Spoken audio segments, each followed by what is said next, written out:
अल्हम्दुलिल्लाहि रब्बिल आलमीन वस्सलातु वस्सलामु अला सय्यिदिल मुरसलीन व अला आलिहि व अस्हाबिहि अजमाइन। अम्मा बाद वक़ाल अल्लाहु तआला फ़िल क़ुरआनिल मजीद फ़अऊज़ु बिल्लाहि मिनश शैतानिर रजीम बिस्मिल्लाहिर रहमानिर रहीम। इन्नल्लज़ीना क़ालू रब्बुनल्लाहु सुम्मा इस्तक़ामू ततनज़्ज़लु अलैहिमुल मलाइकतु अल्ला तख़ाफ़ू वला तहज़नू व अबशिरू बिल जन्नतिल्लती कुन्तुम तुअदून। आमन्तु बिल्लाहि सदक़ल्लाहुल अलिय्युल अज़ीम। वक़ाल अल्लाहु तआला फ़िशानि हबीबिहिल करीम इन्नल्लाहा व मलाइकतहु युसल्लूना अलन नबिय्यि या अय्युहल्लज़ीना आमनू सल्लु अलैहि व सल्लिमू तस्लीमा।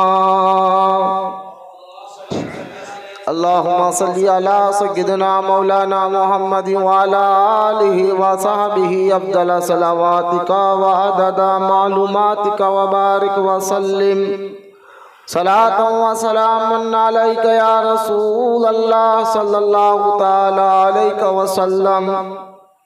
अम्मा बाद, हर तारीफ और बड़ाई सिर्फ अल्लाह ताला के लिए है जो सारे जहान का मालिक है, मुख्तार है और जो सारे जहान का पालनहार है। मैं इस बात की गवाही देता हूँ कि अल्लाह ताला के सिवा कोई इबादत के लायक नहीं, वो एक है, उसका कोई साथी और शरीक नहीं। और मैं इस बात की भी गवाही देता हूँ कि आपके और हमारे प्यारे आका और मौला हुजूर पुरनूर रहमते कौनैन हज़रत सैयदना मुहम्मद मुस्तफ़ा अहमद मुज्तबा सल्लल्लाहु ताला अलैहि व आलिहि व सहबिहि वसल्लम अल्लाह ताला के आखिरी रसूल और उसके बरगुज़ीदा बंदे हैं। अल्लाह ताला हुजूर अकरम नूर मुजस्सम रहमते आलम सल्लल्लाहु अलैहि व आलिहि व सहबिहि वसल्लम पर अहले बैत, सहाबा किराम, ताबईन और तबे ताबईन, औलियाए उम्मत पर क़यामत तक बकसरत रहमतें और बरकतें नाजिल फरमाता रहे। आमीन। मोहब्बत से एक मरतबा दुरूद पाक पढ़ लीजिए। अल्लाहुम्मा सल्ली अला। मौज़ूद सामईन, अस्सलामु अलैकुम व रहमतुल्लाहि व बरकातुहू।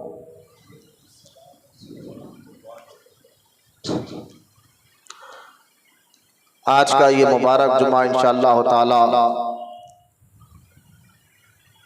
हुजूर सैयदना सैयद अहमद बदियुद्दीन जिंदा शमदार रज़ी अल्लाह ताला अन्हु की शान व अज़मत पर रखा गया है।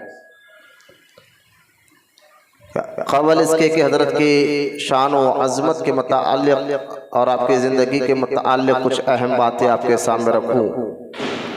आइए सबसे पहले हम और आप तरीक़ अहले सुन्नत व जमात के मुताबिक अपनी गुफ्तगू अपनी बात का आगाज़ दुरूद पाक की फ़ज़ाइल बयान कर करते हैं। बहुत से बेशुमार अहादीस दुरूद पाक के मुताल्लिक़ मौजूद है। उन्हीं अहादीस पाक में से एक हदीस पाक में आता है कि जब कोई बंदाए मोमिन हुजूर सल्लल्लाहु अलैहि वसल्लम की बारगाह अक़दस में दुरूद पाक का नजराना पेश करता है तो उसके दुरूद पाक को एक जैसे वो दुरूद पढ़ता है तो उसके पास एक फरिश्ता उस दुरूद पाक को फौरन हाथ में लेकर अल्लाह ताला की बारगाह में पेश करता है। तो अल्लाह ताला हुक्म फरमाता है कि इस दुरूद पाक को मेरे महबूब मुस्तफ़ा जान रहमत की बारगाह में पेश करो और हुजूर सल्लल्लाहु ताला अलैहि वसल्लम उस दुरूद पढ़ने वाले के लिए खुसूसी मग़फ़िरत की दुआ फरमाते हैं। लिहाजा दुरूद पाक के बेशुमार फ़ज़ाइल अहादीस पाक में मौजूद हो जो अक्सर मैं सुनाता हूँ। दुरूद पढ़कर जो बात को आगाज़ किया जाता है तो अल्लाह ताला उस बात में असर रखता है। दुरूद पढ़ने के बाद जो भी अच्छी बात हम बोलते हैं तो उस बोलने का असर लोगों के दिलों में होता है, बैठ जाता है। दुरूद पढ़कर अच्छी बात का आगाज़ करना ये मेरे आका सल्लल्लाहु ताला अलैहि वसल्लम ने सख्ती से ताकीद फरमाई। दुरूद पाक पढ़ने से जहाँ नेकियां मिलते हैं, दुरूद पढ़ने वालों के अल्लाह ताला गुनाहों को माफ़ फरमाता है। दुरूद पढ़ने वालों को अल्लाह ताला उनके दर्जात को बुलंद फरमाता है। वहीं पर दुरूद पढ़ने वालों को अल्लाह ताला जो है मुश्किलों को भी आसान फरमाता है। क़ब्र और आखिरत में भी दुरूद पढ़ने वालों को अल्लाह ताला कामयाबी अता फरमाता है। आइए मोहब्बत और अक़ीदत के साथ हम सब के प्यारे आका रहमत कौनैन सल्लल्लाहु अलैहि वसल्लम की बारगाह अक़दस में दुरूद पाक का नजराना पेश करें। मिलकर पढ़िए अल्लाहुम्मा सल्ली अला सय्यदना व मौलाना मुहम्मद मआदिन जूद वल करम वाला आलिहि व बारिक व सल्लिम सलातो व सलामन अलैका या रसूल अल्लाह सल्लल्लाहु ताला अलैहि व आलिहि व सहबिहि व सल्लम। आज का ये उन्वान, क्योंकि ये जमादिल ऊला का महीना भी कहते हैं इसको, जमादिल अव्वल भी कहते हैं इसको, और ख़ास तौर पर इंडिया में इस महीने को लोग मदार के महीने से जानते हैं, क्योंकि ये मुबारक महीना सैयद अहमद बदियुद्दीन जिंदा शाह मदार रज़ी अल्लाह ताला अन्हु का उर्स मुबारक का महीना है। और आपके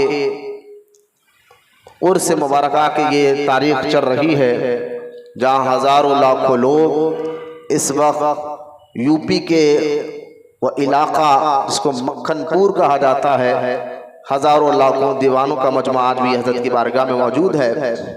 ये औलिया इकराम, ये बुजुर्गान दीन कौन होते हैं, अल्लाह ताला इनको दुनिया में क्यों भेजता है, उनके ज़रिए से दीन और इस्लाम पर कितनी बड़ी खिदमत लेता है, और फिर उनके ज़रिए से अल्लाह ताला दीन के फैलाने का काम करता है। बुजुर्गान दीन जहाँ खौल से यानी अपनी बात से लोगों को दीन की तरफ बुलाते हैं, वहाँ अमल से भी लोगों को दीन की दावत देते हैं। उनका खौल हो या उनका अमल हो और या उनका फ़िल, उनकी आदतें, तो अल्लाह ताला उनके खौल अमल और आदतों में भी बेशुमार ऐसी खूबियाँ रखता है जिसे आम इंसान देखकर मुतासिर होता है, फिर इन अल्लाह वालों के करीब होता है, तो अल्लाह ताला फिर उनको अपना महबूब बना लेता है। यकीनन अल्लाह के नेक बंदों के करीब जाना ये तो कुरान पाक की आयत मुबारका भी है, जिसमें अल्लाह ताला फरमाता है वकूनु मअ सादिकीन, सच्चों के साथ रहा करो। और इन औलिया इकराम के ज़रिए से क़यामत तक अल्लाह ताला दीन का काम लेते रहेगा, क्योंकि अब कोई नबी आने वाला नहीं है। हमारे और आपके प्यारे आका रहमते कौनैन सल्लल्लाहु ताला अलैहि वसल्लम को अल्लाह ताला ने आखिरी नबी बनाकर भेजा है। अब कोई क़यामत तक नबी नहीं आएंगे, लेकिन औलिया इकराम आते रहेंगे। अल्लाह ताला इनके ज़रिए से दीन का काम को आगे बढ़ाता रहेगा। लोगों की हिदायत का काम, हिदायत अल्लाह ताला देता है, लेकिन वो ज़रिए बना देता है। और आज के इस पुरफितन दौर में जहाँ नए नए फितने आ रहे हैं दीन को लेकर, इस्लाम को लेकर, बहुत से लोग अजीब अजीब बातें कर रहे हैं। जहाँ कुछ ऐसे कुफ़ार और मुशरिकीन हैं जो मीडिया के ज़रिए और इंटरनेट के ज़रिए इस्लाम के बारे में आने वाले दौर के न्यू जनरेशन के बच्चों को, मुसलमानों को वसवसे डाल रहे हैं और बेतुके बातें कुरान के बारे में, हुजूर सल्लल्लाहु अलैहि वसल्लम के बारे में कर रहे हैं। आज का ये दौर फितनों का इतना खतरनाक दौर चल रहा है, पूरी कोशिश की जा रही है इस्लाम पे और कुरान के बारे में लोगों को गलत बातें फैलाए, गलत बातें समझाने की। और इस दौर में जहाँ ये मामलात हो रहे हैं, वहीं पर कुछ लोग अपने आप को मुसलमान कहकर अल्लाह के नेक बंदों, दरगाहों से दूर कर रहे हैं। बुजुर्गान दीन के बारे में गलत बातें कर इंटरनेट पर ऐसे लोग भी दीन को नुकसान पहुंचाने की बड़ी कोशिश कर रहे हैं, जिनको आज के दौर में हम बदअकीदा या वहाबी के नाम से जानते हैं। फिर ऐसे फितने कि अपने आप को वली कहने वाले और अपने आप को कहते कि हम अल्लाह के वली हैं, हम बहुत पहुंचे हुए बुजुर्ग हैं, ऐसे भी लोग का आज आपको दुनिया में बहुत नजर आएंगे, खास तौर पर हिंदुस्तान भर में कि ऐसे लोग भी आपको मिलेंगे जो अपने आप को पहुंचे हुआ वली कहते हैं। अगर उनको देखा जाए, उनके चेहरे को देखा जाए या उनके अमल को देखा जाए, ना वो नमाज के पाबंद होते हैं, ना उनका चेहरा बताता है कि ये सच्चों का चेहरा है। चेहरा हमारा आईना होता है, चेहरा बताता है कि हम सच्चे या झूठे हैं, क्योंकि दिल में खुशी हो तो असर चेहरे से नजर आता है, दिल में अगर गम हो तो उसका असर चेहरे से नजर आता है। तो अल्लाह के नेक बंदे हो, अल्लाह का महबूब हो तो उसका असर चेहरे से ही पता चल जाता है। तो कुछ ऐसे लोग जहां इस्लाम को नुकसान पहुंचाने के लिए कुफार और मुशरिकीन लगे हुए हैं, बदअकीदा वहाबी बुजुर्गान दीन से चिढ़ा रहे हैं, दूर कर रहे हैं, तो कुछ अपने आप को पहुंचेवा वली कहने वाला, अपने आप को बाबा कहने वाला, हाथ में 5-5, 10-10 अंगूठी पहनकर, लंबे बाल जरूरत से ज्यादा रखकर और फिर इन बुजुर्गान दीन का नाम लेकर लोगों को ठग रहे हैं, लूट रहे हैं। और गांजा भी वो पीते हैं, गांजे के सिगरेट पीते, माज़अल्लाह तरह तरह के मामलात आज चल रहे हैं। लेकिन ये हकीकत में ये अल्लाह के नेक बंदे नहीं हो सकते, ये वली नहीं हो सकते। तो अल्लाह के नेक बंदों की पहचान भी बहुत ज्यादा आज के दौर में जरूरी है कि उनकी पहचान क्या है, ताकि उनको देखकर हम उनके करीब होकर अल्लाह को राजी करने वाला काम करें। तो मैं अक्सर ये बयान बताते रहता हूँ। पहले आप देखें, वली का माना बताऊंगा, उसके बाद उसकी एक पहचान की बात मैं आपको सामने रखूंगा, फिर हम जो है तीसरा पार्ट सरकार जिंदा शमदार रजी अल्लाह तआला अन्हु की बारगाह में ले जाएंगे। और बिल्कुल मुख्तसर तौर पर बयान रिकॉर्ड होता है तो मुख्तसर अंदाज में आपके सामने बताऊंगा। हजरत अल्लामा यूसुफ नबहानी रहमतुल्लाहि तआला अलैह अपनी किताब जामियातुल करामात, जहां औलिया अल्लाह के करामात को आपने कुरान और हदीस से साबित किया है, तो उस किताब में आपने वली का एक लुग़वी माना बताया है। आप फरमाते हैं वली, जिसमें ये अरबी लफ्ज है वाउ लाम या वली, वली का माना क्या है? तो हजरत अल्लामा यूसुफ नबहानी रहमतुल्लाहि ताला अलैह पहले उसका एक माना बताते हुए अपनी किताब जामिउल करामात में फरमाते हैं कि सुनो, वली वो होता है जो इताअत खुदाबंदी करने वाला होता है, यानी अल्लाह और उसके रसूल की इताअत करने वाला होता है, और मासियत यानी अल्लाह ताला की नाफरमानी और अल्लाह उसके रसूल की नाफरमानी से अल्लाह ताला उसको महफूज रखता है। ये वली का एक लुग़वी माना अल्लामा यूसुफ नबहानी रहमतुल्लाहि ताला अलैह फरमाते हैं कि वली अल्लाह के हुक्म पे चलने वाला, रसूल अल्लाह सल्लल्लाहु अलैहि वसल्लम के हुक्म पे अमल करने वाला होता है, और ऐसा कोई गलत और गुनाह वाला काम वो नहीं करता, क्योंकि अल्लाह ताला मासियत और गुनाहों से अल्लाह उसकी हिफाजत करता है, उसको महफूज रखता है। एक वली का माना ये कि जो अल्लाह की इताअत करे, अल्लाह उसके रसूल के हुक्म पे चले, दीन पे अमल करे, कुरान हदीस पे अमल करे, ये वली की एक पहचान अल्लामा यूसुफ नबहानी रहमतुल्लाहि ताला ने बयान फरमाया। समझदार को एक इशारा ही काफी है अगर आज के दौर में किसी बाबा को समझना है तो पहले ये अल्लामा यूसुफ नबहानी अलैहि रहमत रिजवान के इसी कौल को अगर समझ जाए कि वली वो होता है जो इताअत खुदा इताअत रसूल करने वाला होता है, तो मैं समझता हूँ कि वो धोखा नहीं खाता, गलत लोगों के हत्थे नहीं चढ़ता। फिर वली के और भी माने मशाइखीन और उलमाए कराम ने अपनी किताबों में लिखे हैं, बयान किए हैं। एक और माना वली का ये है, वली का एक माना है खरीब के। खरीब की चीज को वली कहते हैं अरबी में। कोई चीज आपके करीब है तो ये वो वली है। मतलब अरबी में, अरबी लैंग्वेज में कोई चीज आपके करीब है तो उसको कहते हैं वली। जैसा कि मियाँ के मेरे करीब है तो ये वली, यानी मतलब क्या है, ये मेरे करीब चीज है। तो करीब की चीज को भी अरबी में वली कहते हैं। जैसा अक्सर आपने देखा होगा नमाज जनाजा पढ़ाते वक्त जो है इमाम साहब कहते हैं ये मैयत के वली कौन है, तो कहते कि फला आदमी है, फिर उससे इजाजत लेकर नमाज जनाजा पढ़ाते हैं। अक्सर आपने देखा होगा मस्जिद में ये रूल्स है कि वली से इजाजत लेते हैं। मतलब क्या है, मैयत के करीबी लोग जिसका इंतकाल हो, उनके वालिद है या वालिद साहब है, मामू है, चाचा, कौन है जो करीबी लोग है, तो वो नमाज देते कि हम करीबी लोग हैं, फिर उनसे इजाजत लेकर नमाज जनाजा पढ़ाते हैं। तो ये वली का मतलब है करीब के। अब समझ गया वली का माना करीब के होते हैं। तो इस माने में अगर बुजुर्गान दीन को देखा जाए तो इसका मतलब ये होता है वली यानी अल्लाह के करीब।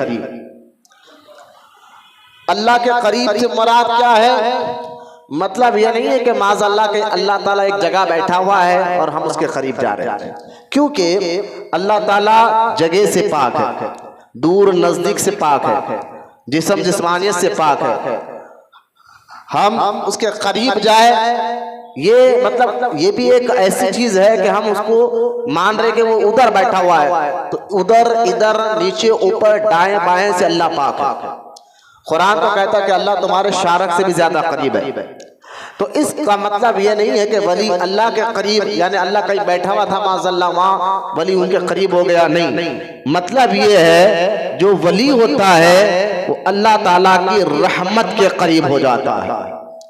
अल्लाह ताला उसको अपनी रहमतों के साए ले लेता है, क्योंकि वली वही होता है जो अल्लाह के हुक्म पर भी अमल करे और रसूलुल्लाह के हुक्म पर भी अमल करे सल्लल्लाहु अलैहि वसल्लम। लिहाजा वली का माना अल्लाह के करीब के दो माना मैंने आपको बता दिया, तो अल्लामा यूसुफ नबहानी रहमतुल्लाहि ताला अलैह के ओर से। अब इस माने के तहत आप बुजुर्गान दीन को देखेंगे।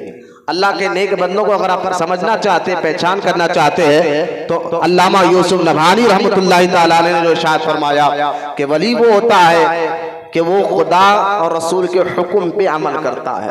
तो जब भी कोई आपको कहे कि फला वली है, फला अल्लाह का नेक बंदा है, तो पहले उसकी आदतों को देखे, अखलाक को देखे, मिजाज को देखे, कुरान हदीस पे वो अमल कैसे करता है, तो तब वो तमाम चीजों पे उतर रहा है। नमाज का पाबंद है, चेहरे पे दाढ़ी भी है, सच बोलता है, गाली नहीं देता, धोखेबाजी नहीं करता, बहुत से नेक अच्छी अच्छी क्वालिटियां उसके अंदर है और दीन पे अमल कर रहा है, तो वाकई वो अल्लाह का महबूब बंदा है। लेकिन अगर गांजा भी पी रहा हो, नमाज भी छोड़ लगा हो, तो सिर्फ कपड़े हरे पीले लाल पहनने से कोई वली नहीं बन जाता, कोई हरा जिब्बा पहनने से वली नहीं बन जाता, कोई काला जिब्बा पहनने से वली नहीं बन जाता, कोई जो है काला और पीला लाल हरा इमामा पहनने से वली नहीं बन जाता। वली की पहचान यही है, वो कुरान हदीस का पाबंद होता है, अल्लाह और उसके रसूल के अहकाम पर मजबूती के साथ चलता है। ये आप वली का माना ज़हन में बिठाकर अब आगे बढ़ते हैं। हमारे हैदराबाद दक्कन के एक बहुत बड़े बुजुर्ग, बहुत बड़े अल्लाह के वली गुजरे हैं, जिनको हैदराबाद के लोग मुहद्दिस दक्कन कहते हैं, जिनका नाम हजरत सैयदना अब्दुल्ला शाह साहब क़िबला रहमतुल्लाहि ताला अलैह है। अब्दुल्ला शाह साहब क़िबला जिनको मुहद्दिस दक्कन कहा जाता है और सिलसिले नक्शबंदिया कादरिया के बहुत अजीम बुजुर्ग गुजरे हैं। और हैदराबाद दक्कन में आपकी बड़ी मेहनत रही है दीन की खिदमत के लिए। आज भी आपका मज़ार शरीफ जो है मिस्रीगंज में आपको नजर आएगा, उवैद गुम्मत के नीचे तले आराम कर रहे हैं अल्लाह के ये वली। हजरत अब्दुल्ला शाह साहब यानी मुहद्दिस दक्कन रहमतुल्लाहि ताला अलैह अपनी किताब गुलदस्ताए तरीक़त और तफसीर यूसुफी में एक बात लिखते हुए फरमाते हैं कि वली कौन होता है। तो हजरत अब्दुल्ला शाह साहब फरमाते हैं मुहद्दिस दक्कन रहमतुल्लाह अलैह कि वली वो होता है जिसके करीब जाने से, बहुत आसान कर अब्दुल्ला शाह साहब ने समझाया वली के माना, वली की पहचान को हजरत मुहद्दिस दक्कन फरमाते हैं वली वो होता है जिसके करीब जाने से तेरे दिल दिमाग में अल्लाह की याद ताजा हो जाए। क्या प्यारे अंदाज से आपने बयान फरमाया, वली वो होता है जिसके करीब जाने से, उसके साथ बैठने उठने से, उसके करीब जाने से, उसके मकान में गए, उसकी खानखा में गए, वो जहाँ रहता है उससे मुलाकात के लिए गए तो तेरे दिल में भी अल्लाह की मोहब्बत जाग उठे, तेरे दिल दिमाग में रब की और अल्लाह ताला का जिक्र का जज्बा जाग उठे, तो समझ जाओ कि वो वली है जिसके करीब जाने से अल्लाह याद आ जाए। और फरमाते हैं अब्दुल्ला शाह साहब क़िबला रहमतुल्लाहि ताला अलैह कि कोई पीरे हरे कपड़े पहनने से वली नहीं बन जाता। अगर कोई ऐसा हो कि जो नेक है और जिसके करीब जाने से तुझे अल्लाह याद आ जाए, तुझे उसको देखने से अल्लाह याद आ जाए, उसके साथ बैठने से दीन की बातें समझ में आ जाए, उसके साथ उठने बैठने से कुरान हदीस पे अमल करने का जज्बा पैदा हो जाए, तो हजरत मुहद्दिस दक्कन फरमाते हैं ऐसों की सोहबत बैठने से वो बंदा भी विसाल इल्लल्लाह हो जाता है, यानी वो बंदा भी वली के करीब आने से अल्लाह के करीब हो जाता है। ये अब्दुल्ला शाह साहब क़िबला रहमतुल्लाहि ताला अलैह फरमाते हैं। और फिर अब्दुल्ला शाह साहब फरमाते हैं कि फासिक कभी अल्लाह का दोस्त नहीं हो सकता, फासिक कभी अल्लाह का वली नहीं हो सकता, फासिक कभी अल्लाह का महबूब नहीं हो सकता।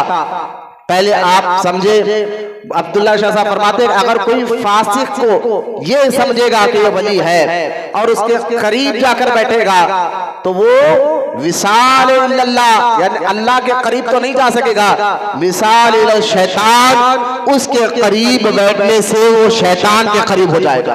अल्लाह अकबर। तो लिहाजा वली शरीयत का पाबंद होता है, वली कुरान हदीस का पाबंद होता है, वली दीन पे अमल करने वाला होता है, वली को देखने से अल्लाह याद आता है, वली के साथ बैठने से अल्लाह की याद ताजा होती है, वली के साथ रहने से दीन का जज्बा मिलता है, वली के साथ रहने से बंदा अगर बेनमाजी हो तो नमाजी बन जाता है। और फरमाते कि फासिक उसकी सोहबत में मत बैठो। अगर वो कपड़े अच्छे पहन भी रहा हो, बुजुर्गों वाले कपड़े पहन रहा हो, लेकिन दाढ़ी नहीं रखता हो, नमाज नहीं पढ़ता हो, गांजे पीता हो, तो उसको ये समझे कि ये बहुत पहुंचा वाला बाबा है और उसके करीब आप जागते हुए, तो हजरत मुहद्दिस दक्कन फरमाते हैं तुम अल्लाह के करीब तो नहीं पहुंच सकते लेकिन शैतान के करीब पहुंच जाओगे। क्यों कि मुहद्दिस दक्कन अब्दुल्ला शाह साहब क़िबला रहमतुल्लाहि ताला अलैह फरमाते हैं कि फासिक अल्लाह का महबूब नहीं हो सकता, अल्लाह का दोस्त नहीं हो सकता, वो शैतान का महबूब होता है, शैतान का दोस्त होता है, तो उसके साथ बैठोगे तो तुम भी शैतान के करीब पहुंच जाओगे। तो लिहाजा फासिक का पहले आप अब्दुल्ला शाह साहब जो कह रहे हैं फासिक के करीब पहुंच जाओ, तो पहले आपको फासिक कहते किसको ये भी समझना है।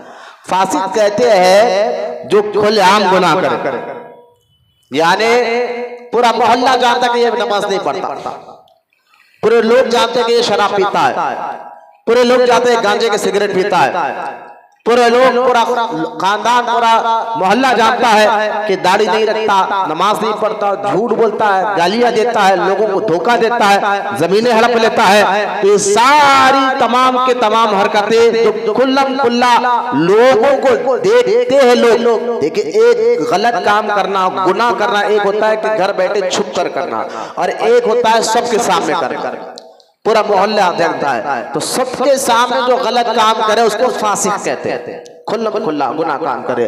तो हजरत मुहद्दिस दक्कन रहमतुल्लाहि ताला अलैह फरमाते हैं फासिक कभी अल्लाह का महबूब नहीं हो सकता।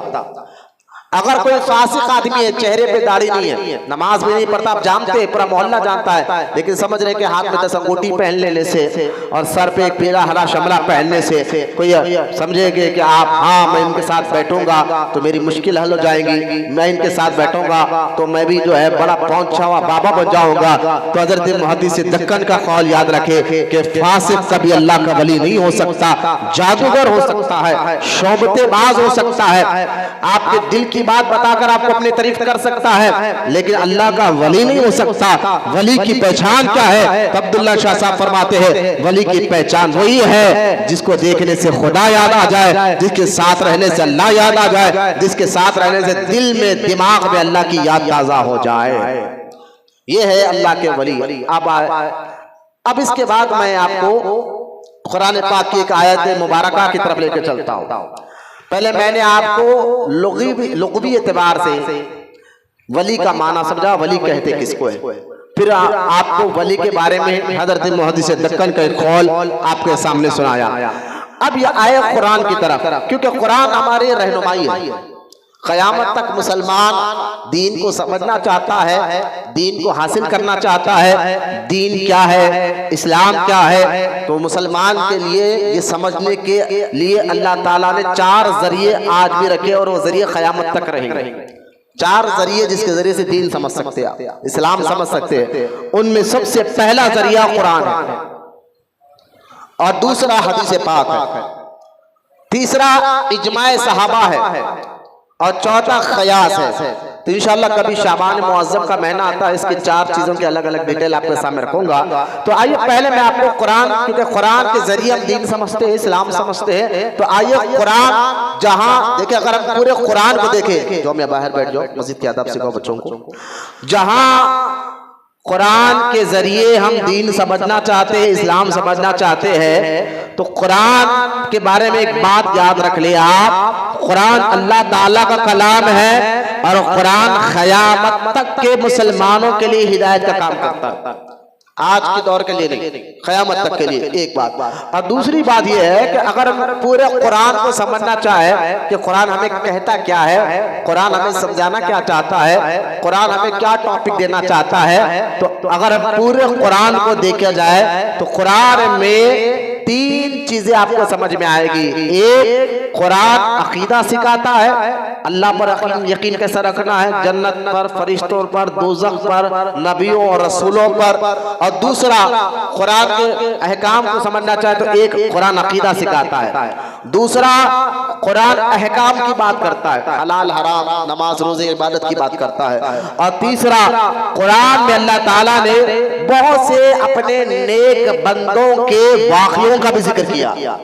3 चीजें हैं कुरान में, अकीदा, अहकाम, क़िसस यानी वाक़यात, कुरान में बहुत बयान किए हैं। तो जहां कुरान में नमाज, रोजा, ईमान का जिक्र आया है, वहीं पर अल्लाह ताला ने कुरान पाक में अपने नेक और महबूब बंदों की शानों को भी बयान फरमाया।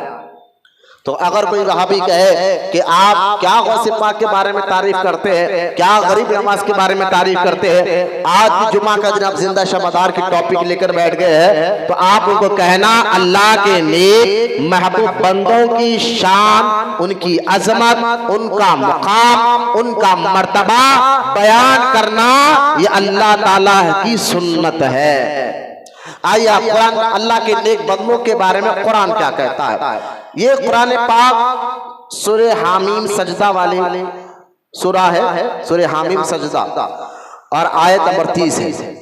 अल्लाह ताला इरशाद फरमाता है, इन्नल्लज़ीना क़ालू, कि बेशक वो लोग जो ईमान वाले, वो जो ईमान वाले हैं, जो कहते क्या है, क़ालू कहते हैं, क़ालू रब्बना अल्लाहुम्मा, रब्बना अल्लाहुम्मा, जो ये कहते हैं कि हमारा रब अल्लाह है। अल्लाह कह रहा है कुरान में, क्या कह रहा है, बेशक वो लोग ईमान वाले जो ये कहते हैं कि हमारा रब अल्लाह है, और कहते हैं कि हमारा रब अल्लाह है। फिर अल्लाह फरमाता है, सुम्मस्तक़ामू ततनज़्ज़लु अलैहिमुल मलाइका, फिर जब ये कहते हैं कि हमारा रब अल्लाह है और इस पर मजबूती से ठहर जाते हैं, बोले सुभान अल्लाह। या गौर करने के बाद अल्लाह फरमाता है, बेशक वो लोग जो कहते हैं कि हमारा रब अल्लाह है और ये कहकर खामोश नहीं बैठ जाते, ऐम टाइम पर दीन का सौदा नहीं करते, ईमान का सौदा नहीं करते। छोड़ो अल्लाह रसूल, आज जो लोग मुर्तद हो रहे हैं, दीन को छोड़ रहे हैं, ईमान को छोड़कर दुनिया आखिरत बर्बाद कर रहे हैं, तो उनकी बात नहीं है, वो सच्चे मोमिन की बात चल रही है, वो सच्चे मुसलमान की बात चल रही है, जिनकी तारीफ अल्लाह ताला कुरान में कहता है कि बेशक जो लोग कहते कि हमारा रब अल्लाह है, सिर्फ कहते जुबान से नहीं, इस बात पर मजबूती से ठहर भी जाते हैं, इसी बात पर इस्तिकामत, इसको कहते हैं इस्तिकामत। तो इस इस्तिकामत यानी मजबूती के साथ दीन पे अमल करना। जब मान ली अल्लाह है तो अल्लाह के सारे अहकाम पर अमल करो, मजबूती के साथ, शक नहीं होना चाहिए।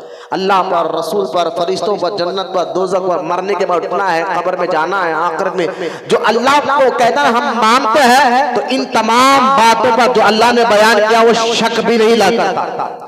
तो अब अल्लाह कहता है इस्तिकामत, तो कहते हैं हमारा रब अल्लाह है, और फिर उसी पर वो इस्तिकामत मजबूती से खड़ जाते हैं। तो इस्तिकामत पहले आपको समझना होगा कि मजबूती, इस्तिकामत कहते किसको है। तो इस आयत मुबारका के तहत तफसीर में आता है, हजरत सैयदना अबू बकर सिद्दीक रजी अल्लाह ताला अन्हु ये आयत पढ़ी, कहा कि देखो अल्लाह कह रहा है कुरान में कि बेशक जो लोग ईमान लाए और ये कहते हैं कि हमारा रब अल्लाह है, और फिर इस्तिकामत से मजबूती से जम जाते हैं, तो हजरत अबू बकर सिद्दीक ने कहा तुम्हें पता है कि इस्तिकामत कहते किसको है? तो लोगों ने कहा हुजूर आप बताइए। हजरत अबू बकर सिद्दीक रजी अल्लाह ताला अन्हु फरमाते हैं कि इस्तिकामत का मतलब ये है कि बंदा जब ये कहता है कि अल्लाह है और ईमान ला लिया, तो फिर वो शिर्क नहीं करता, यानी अल्लाह के अलावा गैर की इबादत नहीं करता, क्योंकि अल्लाह उन लोगों की तारीफ कर रहा है कि जो लोग ईमान लाए और ये कहते हैं कि अल्लाह हम पर हम ईमान लाए और इस पर मजबूती से ठहर जाते, तो वो बंदे क्या आगे नहीं करते, शिर्क नहीं करते। इसी इस्तिकामत का मतलब है कि बंदा दीन पर मजबूती से खड़े, शिर्क ना करे। और हजरत फारूक आजम उमर इब्न खत्ताब रजी अल्लाह ताला अन्हु फरमाते हैं कि इस्तिकामत का मतलब क्या है? लोगों ने हुजूर आप बताइए, आयत में कहता अल्लाह कि इस्तिकामत इस्तिकामत का मतलब क्या है? तो हजरत फारूक आजम रजी अल्लाह ताला अन्हु फरमाते हैं कि वो दीन के अहकाम पर, फारूक आजम कह रहे हैं दीन के अहकाम पर वो मजबूती से अमल करता है और भेड़ियों की जैसे चाल नहीं करता, भेड़िया हिले बहाने करता है। मतलब क्या है? दीन के जो भी अहकाम हो वो इस्तिकामत का मतलब है वो दिलो जान से उस अहकाम को मान लेता है। आजकल कुछ लोग है ना, जहां उनको बात समझ में नहीं है दीन की, छोड़ो यार दीन की बात कौन सा अमल करना है, कुरान की बात छोड़ो, हदीस की बात छोड़ो, तो जहां उनकी समझ की बात नहीं आए तो वो लोग, कुछ लोग होते हैं मानने को तैयार नहीं होते और भेड़ी की तरह हीले बहाने करते, नहीं ऐसा कर लिए तो कैसा है। अरे भाई जब एक बंदा 3 तलाक अपनी बीवी को दे दे, अब उसको एक जरिया है हिलाला करना, अब 3 तलाक के बाद कोई और दूसरा जरिया बचा ही नहीं शरीयत में, तो वो कहता नहीं मैं बच्चों को खाना खिला देता हूँ, मैं हमारे अब्बा बोले दादा बोले 100 जनों फकीरों को खाना खिला दो, तो ये नहीं हो सकता। हीले बहाने भेड़िए लोग करते हैं, दीन पर अमल करने वाले, अल्लाह पर मजबूती से यकीन करने वाले, वो शरीयत के अहकाम पर दिलो जान से अमल करते हैं, उस पर हुक्म पे मानते हैं। तो हजरत उमर कहते हैं इस्तिकामत का मतलब यह है कि दीन के अहकाम पर हीले बहाने मत करो, मैं अपने मन की बात मानूंगा नहीं, जो कुरान हदीस की बात मानता है उनकी यहाँ तारीफ हो रही है, वो हीले बहाने नहीं करते। और इसी बात को हजरत सैयदना उस्मान गनी रजी अल्लाह ताला अन्हु फरमाते हैं इस्तिकामत क्या है। तो हजरत उस्मान गनी रजी अल्लाह ताला अन्हु फरमाते हैं कि तेरे हर अमल में, तो नमाज पढ़ रहा हो, रोजा रख रहा हो, माँ बाप से अच्छी बात कर रहा हो, खिदमत कर रहा हो, माँ बाप की बीवी बच्चों से तरबियत कर रहा है, उनके हलाल रोटी कमा रहा है, जो जो अच्छे काम कर रहा है, तो तेरे अंदर उस अच्छे काम के लिए इखलास का होना जरूरी है, यानी जो भी नेक काम कर रहा है इस नीयत के साथ कर अल्लाह को राजी करने के लिए, तो अल्लाह की रिजा के लिए करना ये इखलास है। उस्मान गनी कहते इसी को इस्तिकामत भी कहते हैं। फिर चौथे खलीफा हजरत अमीर मोमिनीन सैयदना सैयद सादात मौलाए कायनात हजरत सैयदना अली अल मुर्तजा रजी अल्लाह ताला अन्हु फरमाते हैं कि इस्तिकामत का मतलब क्या है? तो हजरत मौला अली फरमाते हैं अल्लाह और उसके रसूल ने जो अहकाम, जो फर्ज इबादतें तुम पर रखे हैं, उन इबादतों को अपने वक्त पर अदा करना इस्तिकामत है।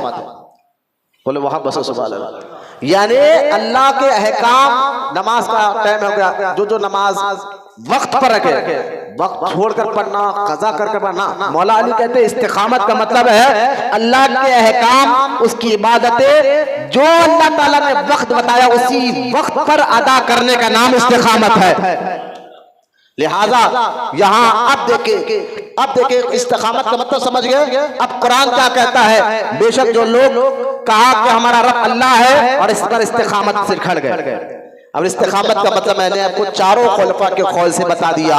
फिर जब वो इस कौल पर मरे दम तक ठहरते, जरा बराबर भी शक नहीं आता, दीन पर, कुरान पर, हदीस पर मजबूती से करते हैं, तो मुझे बताइए ये औलिया अल्लाह, चाहे आप गरीब नवाज की जिंदगी को पढ़ लीजिए, चाहे आप गौसे आजम की जिंदगी को पढ़ लीजिए, चाहे आप हर वली की जिंदगी को पढ़े जिनके आज रोजे चमक रहे हैं, चाहे वो निजामुद्दीन औलिया हो, चाहे साबिर पाक हो, बड़े बड़े औलिया अल्लाह की जिंदगी को पढ़े। आज हम जिंदा शाह मदार रहमतुल्लाह तआला अलैह की जिंदगी को पढ़ेंगे। ये सारे औलिया की आप जिंदगी को देखो तो ये औलियाए कराम दीन और कुरान पर, पहाड़ अपनी जगह से हिल सकता है जलजला आने पर, या पहाड़ को फोड़ा जा सकता है, लेकिन ये बुजुर्गान दीन और कुरान पर आखिरी सांस तक पहाड़ से भी ज्यादा मजबूत खड़ कर बताया। कभी इन्होंने दीन के खिलाफ कभी सौदा नहीं किया, इसलिए आज उनके रोजे चमक रहे। ऐसा नहीं चमकते रोजे, ऐसा ही हम बुजुर्गों के दीवाने नहीं होते। आज इनके कब्र पर जो चमक हमें नजर आती है, तो हम कब्रों के दीवाने नहीं है। कब्रें तो 7 गुंबद में भी है, राजाओं बादशाहों के खुद हर खबर के अगर हम दीवाने होते तो मुझे बताइए कि ताजमहल के अंदर खबर मौजूद है, 7 गुंबद के अंदर खबरें मौजूद है। अगर कोई वहां जाते भी तो घूमने के लिए जाते हैं, पिकनिक स्पॉट बनाकर जाते हैं, लेकिन जहां खबर दिखी उसके हम दीवाने नहीं होते। असल में हम उन बुजुर्गों की खबर के दीवाने होते हैं जहां अल्लाह का वली आराम कर रहा हो, क्योंकि उनके रोजे भी चमक रहे होते हैं, उनका गुम्बद भी चमक रहा होता है, जिनके मजार को देखकर दिल खुद गवाही दे अल्लाह का वली है। तो लिहाजा और ये अल्लाह की जिंदगी कैसी रही? इस्तिकामत। जो इस्तिकामत के 4 मतलब मैंने आपके सामने बयान किए हैं। ये बुजुर्गान दीन सारी जिंदगी इस्तिकामत पे अमल करते हैं और कुरान उनकी तारीफ बयान कर रहा है। अल्लाह ताला कुरान में बुजुर्गों की तारीफ को बयान कर रहा है कि बेशक वो जिन्होंने कहा हमारा रब अल्लाह है और इसी पर कायम हो गए, इसी पे मजबूती से खड़े रहे दीन पर। सारी जिंदगी बुजुर्गान दीन के खिलाफ कोई काम नहीं करते। अब कायम हो गए, फिर क्या हुआ?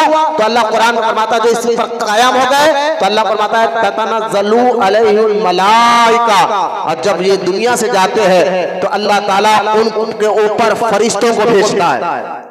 जब अल्लाह वाले दुनिया से जाते हैं, उनकी रूह कब्ज होने का वक्त आता है, ऐसे मौके पर अल्लाह ताला उनके पास फरिश्तों को भेजता है। और फरिश्ते आकर कहते हैं, क्या कहते हैं फरिश्ते अल्लाह को तुम जाके? अल्लाह तखाफू वला तहज़नू व अबशिरू बिल जन्ना, के ऐ पाक रूह, जो तू मोमिन वाली रूह तू निकल रही है जिस्म से, तो गम ना कर।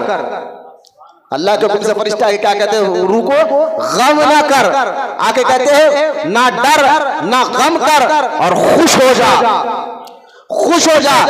अल्लाह खुश हो जा बिल जन्नतिल लती कुंतुम तुआदून, और खुश हो जा उस जन्नत पर जिसका तुम्हें वादा दिया गया था। अब ये आयत मुबारका, इसका तर्जुमा फिर से आप सुने, बात समझ में आ गए कि बेशक वो जो ईमान वाले जो ये कहते कि हमारा रब अल्लाह है और इस पर मजबूती से कायम हो गए, फिर अल्लाह फरमाता जब उनका इंतकाल का वक्त होता है तो मैं फरिश्तों को भेजता हूं, और फरिश्ते आकर क्या कहते हैं? डर मत, गम ना कर, तुझे खुशखबरी सुनाने आए हैं, तुझे अब जन्नत होगा, तेरे खबर के गड़े को जन्नत के गड़ों में से गड़ा बना देंगे। क्योंकि तू अल्लाह के रहमत के करीब हो गया, अल्लाह तुझसे राजी हो चुका है। तो ये बुजुर्गान की शान। अगर कोई बोले ना कुरान में कहाँ लिखा हुआ है, तो ये कुरान की आयत मुबारक, बहुत सी आयतें हैं, उनमें से एक कुरान की आयत मैंने आपके सामने पढ़ी। ये आयत मुबारक सूरह हामीम सजदा वाली आयत है, आयत नंबर 30 है, जिसका मुख्तसर पढ़कर मैंने आपके सामने तर्जुमा रख दिया है। आइए तीसरा पार्ट की तरफ आते हैं, हदीस पाक की तरफ। सीधा बैठो बेटे, सीधा बैठो। ऐसा मत, अगर कुछ तकलीफ है तो बाहर जाके टहल के, कोई मसला नहीं है। मस्जिद में बैठे हुए चेहरा खुश रख के बैठो। हाँ, हमारा हाल यही हो गया, दोस्तों के साथ 4-4 घंटे बैठेंगे मस्जिद में। मेरा पूरा बयान में एक तरतीब लेकर चलता हूँ ताकि एक एक बात आपको आसानी से समझ में आ जाए। मैं डायरेक्ट जिंदा शहमदार कौन थे, कहाँ पैदा हुए, कैसा उनकी जिंदगी हुई बता सकता था, लेकिन पहले कुरान हदीस इन बुजुर्गों का मुकाम तो आपको समझ में आ जाए ना, ताकि जिनकी तारीफ अल्लाह कर रहा हो तो उनका मुकाम कैसा हो, जिनको अल्लाह ताला इज्जत देता हो तो फिर उनकी इज्जत वाले वो लोग कैसे होंगे, जिनको अल्लाह इज्जत देता हो तो वो इज्जत वाले लोग कैसे होंगे। तो पहले आपको मैंने वली का माना समझाया, फिर अब्दुल्ला शाह साहब किबला रहमतुल्लाहि ताला अलैह के कौल से वली की पहचान के बारे में बताया। उसके बाद कुरान में अल्लाह ताला ने वलियों की तारीफ की, ये वाक़या मैंने आपको कुरान की आयत से समझाया। अब आइए हदीस पाक, उसके बाद हम जिंदा शहमदार अलैहि रहमत रिजवान की बारगाह में जाते हैं। हदीस हुजूर सल्लल्लाहु अलैहि वसल्लम ने क्या फरमाया औलिया अल्लाह के बारे में, अल्लाह के नेक और महबूब बंदों के बारे में। अब सुनिए हदीस पाक, मुत्तफक अलैह हदीस पाक है, बुखारी और मुस्लिम दोनों में हदीस पाक है कि अल्लाह के रसूल सल्लल्लाहु ताला अलैहि वसल्लम इरशाद फरमाते, मेरी तरफ आने जाने वालों को छोड़िए, अल्लाह के रसूल अलैहि सल्लल्लाहु अलैहि वसल्लम फरमाते हैं, जब कोई बंदा फराइज और वाजिबात की अदाई करते करते, नवाफिल की अदा करते करते, जो इस्लाम में जो चीजें फर्ज है, फराइज से मुराद से नमाज है, तमाम फर्ज आ गए, जो चीजें वाजिब है इस्लाम में, जो चीजें नफिल है इस्लाम में, इन तमाम चीजों की अगर कोई अल्लाह का नेक बंदा पाबंदी करता है मजबूती के साथ, तमाम फराइज वाजिबात और सुन्नतों की पाबंदी, नवाफिल की पाबंदी करता है, तो अब देखिए हदीस पाक में आता है अल्लाह ताला जिब्रील अलैहिस्सलाम को बुलाता है और कहता है, जिब्रील अलैहिस्सलाम, ऐ जिब्रील फला बंदे से दुनिया में इससे मैं मोहब्बत करता हूँ। बोले मोहब्बत से जब अल्लाह का नेक बंदा अल्लाह का महबूब हो जाता है ना, तो किसको बुलाता है अल्लाह ताला फरिश्तों में, फरिश्तों के सरदार सैयदना जिब्रील अलैहिस्सलाम को बुलाकर कहता है, ऐ जिब्रील ये बंदा जो दुनिया में है ना, जो मेरा, मैं इससे मोहब्बत करता हूं। और अल्लाह फरमाता है, जिब्रील तू भी इनसे मोहब्बत कर, और आसमान में रहने वाले तमाम फरिश्तों में भी ऐलान कर दे कि दुनिया में एक बंदा ऐसा है जिससे अल्लाह मोहब्बत करता है, और आसमान में रहने वाले फरिश्ते तुम भी उससे मोहब्बत करो। देखिए आप, जब अल्लाह का कोई महबूब हो जाता है, अल्लाह जिसको अपना वली बना लेता है, तो उसकी महबूबियत का ऐलान अल्लाह आसमानों में करता है और फरिश्ते उसको पहचानने लग जाते हैं, उस वली से मोहब्बत करने लग जाते हैं। फिर अल्लाह ताला जिब्रील अलैहिस्सलाम को बुलाकर कहता है, जिब्रील अब मेरी ये मोहब्बत का ऐलान जमीन पर भी कर दे। अब जैसा ही जमीन पर ऐलान होता है, तो जमीन में समंदर में रहने वाली मछलियां हो या जंगल में रहने वाले जानवर और हैवानात हो, वो सब के सब औलिया अल्लाह से मोहब्बत करने लग जाते हैं और उनकी पहचान हो जाती है। तो जानवर भी उनको पहचानते हैं। आपने देखा होगा बुजुर्गों के बाजार पर शेर आ रहा है, जानवर आ रहा है। हजरत सैयद अब्दुल रहमान सलादी बाबा रहमतुल्लाहि ताला अलैह के पास तो जाहिरी जिंदगी में भी शेर आकर बैठा करते थे। तो लिहाजा ये क्या है, तो ये इसी ऐलान का सदका होता है कि जानवर भी जानते हैं कि ये अल्लाह का वली है। हदीस पाक है ना कि जिब्रील अलैहिस्सलाम जमीन पर भी आकर ऐलान कर देते हैं, और फिर अल्लाह ताला फरमाता है, जिब्रील अलैहिस्सलाम अब मेरे ये बंदे की मोहब्बत को उनके दिलों में डाल जिनके दिल तुझे पाक नजर आते हैं। अगर कोई कहे क्या वहां भी पता कि हम वलियों से मोहब्बत नहीं, हम दरगाह नहीं जाते, मैंने कहा मोहब्बत तुम्हें नहीं है, बोले हाँ हमें नहीं है, तो डरने की बात नहीं है, अल्लाह ने उसके दिल में मोहब्बत डाली नहीं है। क्योंकि मुझे बताइए, अगर आप दूध लाए हो तो अगर बर्तन साफ सुथरा नहीं है तो आप उस बर्तन में डालेंगे, जो बर्तन नापाक है, सुथरा साफ नहीं है, उस बर्तन में आप दूध डालेंगे? नहीं डालते, क्योंकि दूध तो साफ है लेकिन बर्तन नापाक है। डालेंगे तो बर्तन भी नापाक हो जाएगा, दूध भी नापाक हो जाएगा। तो साफ सुथरा बर्तन हो तो उसी में दूध को डाला जाता है। बर्तन पाक हो, साफ हो तो उसी में दूध को डाला जाता है। तो औलिया अल्लाह की मोहब्बत नापाक दिलों में नहीं डाली जाती। जिनके दिल पाक होते हैं अल्लाह ताला उन्हीं के दिलों में अपने बुजुर्गों की मोहब्बत को, अपने वलियों की मोहब्बत को डालता है। हमें मोहब्बत गौसे पाक से है, हमें मोहब्बत गरीब नवाज से है। तो ये सारे औलिया अल्लाह की मोहब्बत है क्यों? अल्लाह ने हमारे दिल में डाला। ये हदीस पाक की रोशनी में मैंने आपके सामने बयान कर दिया है। आगे बढ़ते हैं। कुरान से मैंने आपको बता दिया औलिया अल्लाह की पहचान, हदीस से मैंने आपको बता दिया। मुहद्दिस दक्कन अब्दुल्ला शाह साहब क़बिला रहमतुल्लाहि तआला अलैह के कौल भी आपके सामने आ गए। आप वली का माना अल्लामा यूसुफ नबारी रहमतुल्लाहि तआला अलैह ने क्या बयान फरमाया, ये सारी बातें बयान, ये आपकी बुनियाद मजबूत हो गई है। आइए हम उस वली उल्लाह की बारगाह में जाते हैं जिनका नाम सैयद अहमद है। लोग बदियुद्दीन जिंदा शाह मदार रज़ी अल्लाह ताला के नाम से जानते हैं। ये कौन बुजुर्ग है? तो आप सुन के हैरान हो जाएंगे कि हजरत सैयद अहमद जिंदा शाह मदार, मैं जिंदा शाह मदार बताऊंगा, जिंदा शाह मदार क्यों उनको बोला गया है मैं वो भी बात बताऊंगा। लेकिन लोग इसी नाम से पहचानते हैं, वो तो जरा मैं ज्यादातर यही नाम लूंगा। हजरत सैयदना जिंदा शाह मदार रज़ी अल्लाह ताला अन्हु जो है 242 हिजरी 242, ठीक है, 242 हिजरी में मुल्क दमिश्क यानी मुल्क शाम के शहर हलब में पैदा हुआ। 242 हिजरी में मुल्क शाम के शहर हलब वहां पैदा हुआ। और आपकी जिंदगी इतनी है, पर्दा कब हुए? जब आपकी उम्र 596 साल थी। बोले मोहब्बत कितनी लंबा, यानी 600 साल के करीब आपकी उम्र थी। 242 हिजरी में पैदा हुए और 600 साल की जिंदगी अल्लाह ताला ने आपको अता फरमाई। और इन 600 साल की जिंदगी में जिंदा शाह मदार की मुलाकात गौसे आजम से भी हुई और गरीब नवाज से भी हुई। जिंदा शाह मदार की मुलाकात गौसे आजम से भी हुई, गरीब नवाज से भी हुई। और जिंदा शाह मदार रहमतुल्लाहि ताला अलैह को 600 साल की जो जिंदगी अल्लाह ताला ने अता फरमाई है, और इन 600 साल की जिंदगी में आपने जो काम किया है इंशाअल्लाह मैं आपके सामने रखूंगा। तो खैर, आपके जो वालिद है जिंदा शाह मदार रहमतुल्लाहि ताला अलैह के वालिद, जिनका नाम था हजरत कुतुबुद्दीन सैयदना अली रज़ी अल्लाह ताला अन्हु, शेख सैयद अली आपके वालिद का नाम था। शेख सैयद अली कौन है? ये जिंदा शाह मदार के वालिद है। और जिंदा शाह मदार के माँ का नाम, वालिदा का नाम फातिमा सानी बीबी हाजरा रज़ी अल्लाह ताला अन्हा था।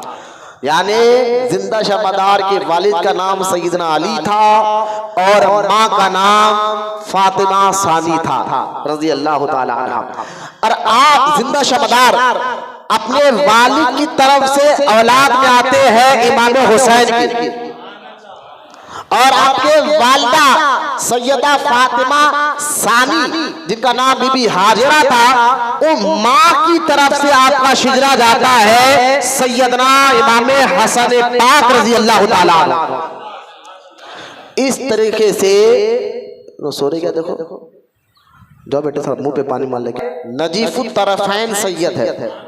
नजीफुत तरफैन सैयद उसको कहते हैं जिनके वालिद और वालिदा दोनों का शिजरा बीबी फातिमा से मिलता हो, जिनका शिजरा, दोनों का शिजरा, माँ और बाप का शिजरा बीबी फातिमा रज़ी अल्लाह ताला अन्हा से मिलता हो, उसको नजीफुत तरफैन सैयद कहते हैं। तो हजरत जिंदा शाह मदार के वालिद और वालिदा, जैसा कि आप वालिद को देखे, हजरत जिंदा शाह मदार रज़ी अल्लाह ताला के वालिद है सैयदना अली हलबी, उनके वालिद का नाम है सैयदना बाहुद्दीन, उनके वालिद का नाम है सैयदना ज़हीरुद्दीन, उनके वालिद का नाम है सैयद अहमद, और उनके वालिद का नाम है सैयद मोहम्मद, उनके वालिद का नाम है सैयदना इस्माइल, और उनके वालिद का नाम है सैयदना इमाम जाफर सादिक रज़ी अल्लाह ताला अन्हु, और उनके वालिद का नाम है सैयदना इमाम मोहम्मद बिन बाकर रज़ी अल्लाह ताला अन्हु, और उनके वालिद का नाम है हजरत सैयदना इमाम ज़ैनुल आबिदीन रज़ी अल्लाह ताला अन्हु, और उनके वालिद का नाम है हजरत सैयदना इमाम हुसैन रजी अल्लाह ताला अन्हु, और उनके वालिद का नाम है सैयद सादात मौलाए कायनात अलीउल मुर्तजा रजी अल्लाह ताला अन्हु। ये खानदान शिजरा मुबारक बता मैंने जिंदा शमदार का। इस तरह इमाम जाफर सादिक के दो बेटे बड़े मशहूर हुए इमाम जाफर सादिक के, एक सैयदना इमाम मूसा काज़िम और दूसरे जो है हजरत सैयदना इस्माइल रज़ी अल्लाह ताला अन्हु। तो आप जिंदा शमदार इमाम जाफर सादिक के दूसरे बेटे सैयदना इस्माइल की औलाद में से आते हैं, इसलिए आप जो है सैयद है। आपके जो वालिद है खाजिउल क़ुज़ा थे सैयद अली हलबी, ये मदीना मुनव्वरा में थे, किसी वजह से ये दमिश्क मुल्क के शाम आकर यहाँ जिंदगी बसर की। और आप काज़िउल क़ज़ा यानी माज़अल्लाह काजी को तो हमारे हैदराबाद में वो निकाह पढ़ाने वालों की तरफ जहन चला जाता है। काज़िउल क़ज़ा का मतलब ये है कि अपने वक्त के ये मुफ्ती आज़म थे और चीफ जज थे, जो भी फैसला करते थे तो लोग इन्हीं के फैसलों को माना करते थे, यानी जज का मुकाम आज के दौर में जज का मुकाम। तो काज़िउल क़ुज़ा यानी बहुत बड़े मुफ्ती थे। और मैं आपको बता दूं खानदान का मिजाज, माँ बाप का मिजाज, माँ बाप की आदतें, माँ बाप के अखलाक बच्चों के अंदर आते हैं। जरा ज़हन में रखे बात, जिस तरह माँ बाप के प्रॉपर्टी का हिस्सा बच्चों को मिलता है, इसी तरह माँ बाप के अखलाक और आदत और मिजाज का भी हिस्सा बच्चों के अंदर आता कैसा भी। इसलिए अब मुझे बताइए जिंदा शमदार के वालिद एक काज़िउल क़ुज़ा है, आलिम दीन है, आले रसूल है, वालिदा तैयबा ताहिरा है, बिल्कुल आबिदा जाहिदा है, और तो और बीबी फातिमा सानी उनका नाम है। तो जिनके माँ और बाप इतने मुत्तकी परहेज़गार और नेक हो, तो ये सोचिए कि उनका बेटा जिंदा शमदार को अल्लाह ने कैसा मुकाम अता फरमाया होगा। लिहाजा 242 हिजरी ईद फितर यानी रमजान की ईद के दिन सुबह फजर के वक्त सैयदना जिंदा शमदार रहमतुल्लाहि ताला अलैह मुल्क शाम हलब में पैदा हुए। 242 हिजरी याद रखिए आप। गौसे आजम कब पैदा हुए जानते हैं आप? 470 हिजरी में पैदा हुए। गौसे आजम कब पैदा हुए? 470 हिजरी में। और जिंदा शमदार कब पैदा हुआ है? 242 हिजरी में। अंदाजा कर रहे हैं अब, ये गौसे आजम से भी पहले के बुजुर्ग है, लेकिन पर्दा फरमाया 600 साल की उम्र में। मैं भी आगे बताऊंगा आपको। अब जब आप पैदा हुए तो आपकी माँ बीबी हजरत फातिमा सानी बीबी हाजिरा फरमाती है रजी अल्लाह ताला अन्हा, जब पैदा हुए उस वक्त मुल्क शाम के हालात ठीक नहीं थे, यानी लोग गिरानी में तंगी, मैंने राशन का रेट बढ़ा, जैसे कि आज कभी होता था कि टमाटर का रेट बढ़ जाता, फला चीज का रेट बढ़ जाता, इस तरह गिरानी महंगी हो गई थी। और लोग पूरा मुल्क के शाम का वो इलाका, हलब का वो इलाका, वहां के रहने वाले मुसलमान कारोबार से परेशान थे और पीक नहीं हो रही थी, बारिश नहीं हो रही थी, कई एक मुश्किलें उनको थे और ऐसे तंगी के दौर चल रहे थे। तो अल्लाह ताला ने ईद के दिन सुबह में उस इलाके के मुसलमानों को ईदी के तौर पर तोहफा देते हुए जिंदा शमदार को पैदा फरमाया। और खुदा की इज्जत जलाल की कसम, आपके वालिदा मोहतरमा फरमाती है, जैसे दिन मेरा बेटा सैयद अहमद बदियुद्दीन जिंदा शमदार रज़ी अल्लाह ताला अन्हु पैदा हुए, जैसा पैदा होने थे अल्लाह ताला ने उस शहर के सारे मुश्किलों को आसान फरमा दिया। बोलो मोहब्बत से सुभान अल्लाह। ये जरा गौर करने की बात है, आसान फरमा दिया। यानी वली के सदक़े में यूं समझे कि उस दौर के मुसलमानों पर अल्लाह ताला ने ईद का तोहफा दिया। यानी बारिश शुरू हो गई, जब बारिश शुरू हो गई तो फिर खेत हरे भरे हो गए, जब खेत हरे भरे हो गए तो राशन सस्ता हो गया, राशन सस्ता होगा तो लोगों की मुश्किलें आसान होने लग गई। ये कब हुआ? ईद की सुबह में, जिस दिन जिंदा शमदार पैदा हुए थे। ये है आपका मुकाम और मर्तबा। क्यों? क्योंकि औलाद मौला अली की है, बेटा खातून जन्नत का है, तो यकीनन अल्लाह ताला ऐसा फजल फरमाता है अपने महबूब के अहले बैत पर। अपने महबूब के अहले बैत पर अल्लाह ताला का खुसूसी फज़ल होता है, करम होता है। तो सैयद अहमद आपके वालिदा फरमाती फिर जैसा ये पैदा हुए तो अल्लाह ताला ने इनको बोलने की तौफीक अता फरमा दी। आपकी माँ फरमाते बीवी फातिमा सानी कि आपकी माँ फरमाते खुदा की कसम अचानक मेरे घर में रोशनी आ गई, मेरा घर चमकने लगा और ऐसा चमका कि पूरी रोशनी मोहल्ले में नजर आई। और ये मेरा बेटा पैदा हुआ तो जुबान से पहला जुमला, हालांकि पैदा हुआ से बच्चा बोलता कहा है, लेकिन अल्लाह ताला अपने महबूब बंदों को खास करम अता फरमाता है। जिंदा शमदार रज़ी अल्लाह ताला अन्हु के बारे में आता है कि आप पैदा हुए तो घर चमकने लगा और जुबान से आप बोलने लगे अशहदु अल्ला इलाहा इल्लल्लाह व अशहदु अन्ना मुहम्मदन अब्दुहु व रसूलुहु। आप बोलेंगे जी वली कैसे, बच्चा एक दिन का बच्चा कैसे बात करता है? मैंने कहा ये करामत है। करामत कहते हैं इसी को जो तुम्हारी अक्ल में नहीं आए लेकिन वली कर बताता है। खैर हजरत जिंदा शमदार रज़ी अल्लाह ताला अन्हु पैदा हुए, रोशनी कहां से आ गई? मैंने चलो बरेली शरीफ लेकर चलता हूं। इमाम अहले सुन्नत इमाम मोहम्मद रजा खान अलैहि रहमत रिजवान ने इसका जवाब कि यहाँ सैयद आले रसूल पैदा हुआ, रोशनी कहां से आ गई, घर क्यों चमकने लगा, घर क्यों जगमगाने लगा? तो आला हजरत इसका जवाब अपने एक शायरी में कहते हैं कि या रसूल अल्लाह तेरी नस्ल पाक में है बच्चा बच्चा नूर का, तू है ऐने नूर, तेरा सब घराना नूर का। हुजूर की जात नूर से है, नूरी बशर हमारे आका, तो उनकी सदक़े में जिनकी औलाद आई उनकी चमक अल्लाह ताला ने अता फरमाया उनको भी।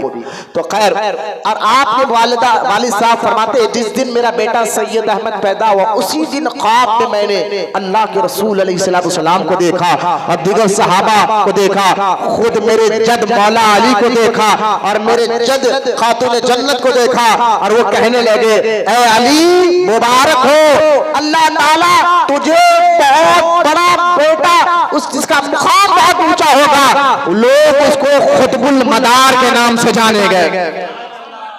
जब आप पैदा हुए हुजूर ख्वाब में आके आपके वालिद को मुबारकबादी दे रहे हैं, सहाबा को ख्वाब में आके मुबारकबादी दे रहे हैं। खैर जिंदा शमदार पैदा हुए, नाम पहले हम पैदा हुए तो क्या करते हैं, अज़ान देने के बाद नाम रखते हैं। तो पहले के लोग क्या करते थे, ज्यादातर नाम या तो मोहम्मद रखते थे अपने बच्चों का या तो अहमद रखते थे।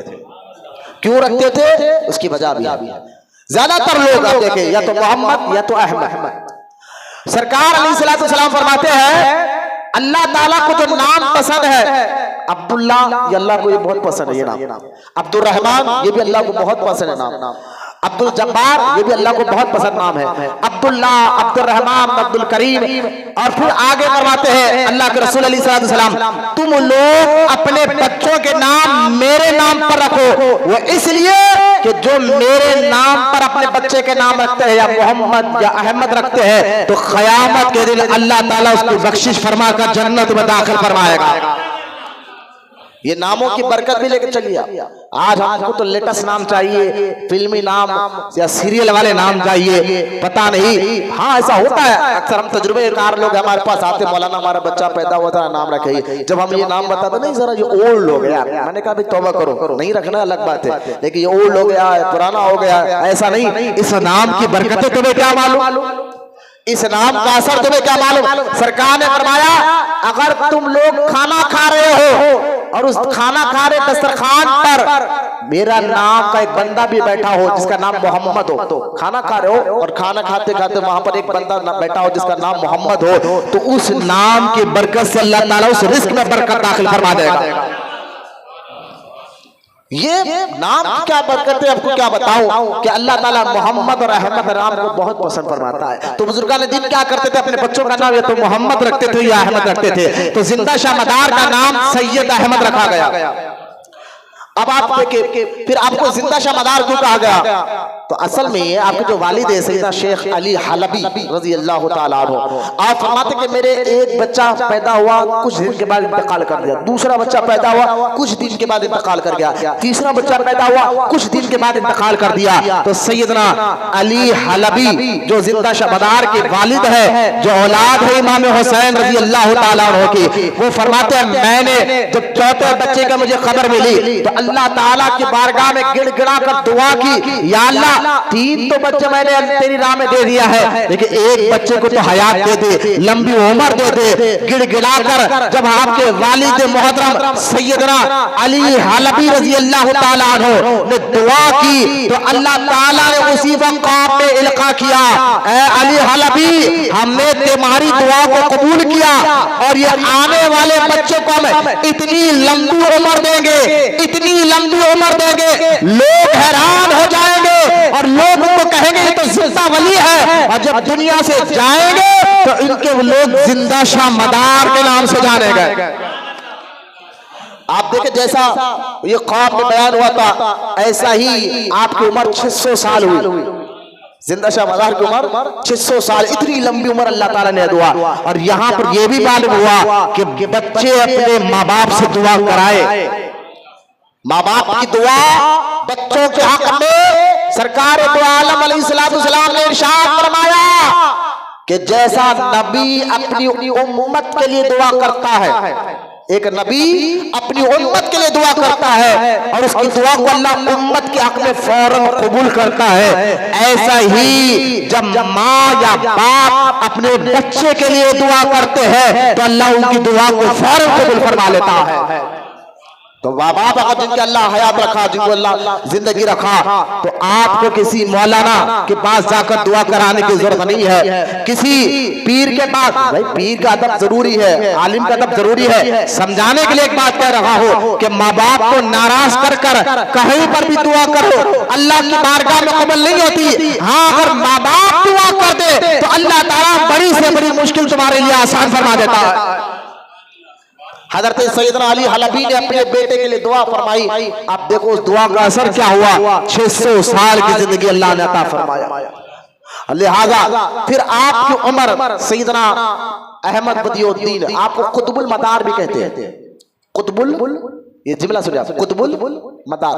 कुतुबुल मदार कहने की एक बहुत बड़ी वजह है, आप थको मत, बस एक जुमला बहुत करीब आते जा रहे हैं, मैं क्योंकि दिन छोटा हो गया तो वक्त भी मैं बयान में थोड़ा जल्दी खत्म कर दूंगा। कुतुबुल मदार क्यों कहते हैं, देखिए सूरह मुज़म्मिल की तफसीर में शाह अब्दुल अजीज मुहद्दिस दहलवी रज़ी अल्लाह ताला अन्हु जो चंद पारों की तफसीर आपने की है, शाह अब्दुल अजीज मुहद्दिस दहलवी का नाम है रज़ी अल्लाह ताला अन्हु, जिनको सुन्नी तो सुन्नी वहाबी भी कहता है कि ये जन्नती बुजुर्ग है। शाह अब्दुल अजीज मुहद्दिस दहलवी, शाह वलीउल्लाह मुहद्दिस दहलवी, शाह अब्दुल हक मुहद्दिस दहलवी, जिनको वहाबी भी कहते हैं कि जन्नती बुजुर्ग गुजरे हैं। तो खैर शाह अब्दुल अजीज मुहद्दिस दहलवी जो तफसीर अजीजिया में 4 या 5 पारे या 8 या 10 पारों की तफसीर की है, सूरह मुज़म्मिल की एक आयत मुबारका है, जब अल्लाह ताला सूरह मुज़म्मिल को फरमाता है कि जब जमीन तहस नहस हो जाएगी, क़यामत का जिक्र करते हुए अल्लाह फरमाता, तर्जुमा आपके सामने रखा उस आयत मुबारका का कहा कि अल्लाह फरमाता है कि जमीन के अंदर, सीधा बैठो, अगर तकलीफ है तो टेका लेकर बैठो, अगर कमर में दर्द है पैर, वरना टेका लेकर बैठना मस्जिद के अदब के खिलाफ है। नींद का एक झटका लगेगा तो वजू टूट जाएगा, टेका लेके बैठेंगे नींद का झटका लगेगा वजू टूट जाएगा। कमर में दर्द है, हाथ में दर्द है तो बैठे, इंशाल्लाह इसमें कोई गुनाह नहीं है, वरना बिला वजह टेका लेकर बैठना ये अदब के खिलाफ है। अल्लाह हमें अमल की तौफीक अता फरमाए। लिहाजा शाह अब्दुल अजीज मुहद्दिस दहलवी, एक जुमला सुना, पहले मैं आपको कुरान से कुतुब का मुकाम बता रहा हूँ, कुतुबुल मदार किसको कहते हैं। पहले आप कुतुब एक टाइटल है, एक दर्जा है, जैसा कि आप देखिए जमीन पर भी जो कुछ महकमे गवर्नमेंट बनाती है, इलेक्ट्रिक का महकमा, नल वालों का महकमा, तो पुलिस का एक महकमा होता है, और पुलिस के महकमे में क्या है, हर एक का रैंक अलग अलग होता है। एक होमगार्ड होता है, फिर एक एसआई होता है, फिर सीए होता है, फिर एसीपी होता है, फिर डीसीपी होता है, फिर कमिश्नर होता है। तो हर एक का, हर इलाके का एक कमिश्नर होता है। ठीक है।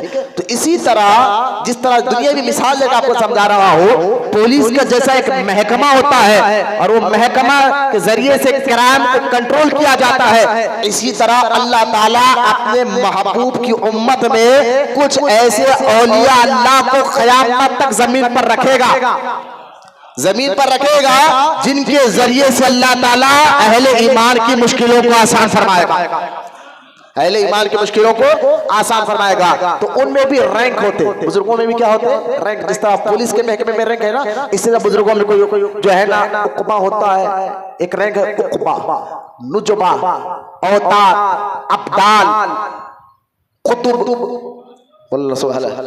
तो कुतुब कौन होता है? ये वलियों में जैसा एक पुलिस के महकमे में कमिश्नर का मुकाम होता है। समझाने के लिए कह रहा हूँ, बच्चे आसान उर्दू में समझ सकते हैं, वरना हम हमारे उस्तादों के सामने बैठे तो हमें बड़ी मेहनत लगी है, बहुत आसान कर मैं आपको ये मसला समझा रहा हूँ। जिस तरह पुलिस के महकमे में कमिश्नर का मुकाम होता है, इसी तरह बुजुर्गों के महकमे में खुतब का मुकाम होता है।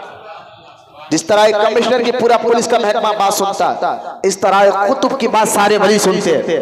और हुजूर फरमाते हैं हर दौर में मेरी उम्मत में जिंदा रहेंगे, जाहिरी जिंदगी में रहेंगे, इंतकाल करके अल्लाह दूसरों को खुद बनाएगा।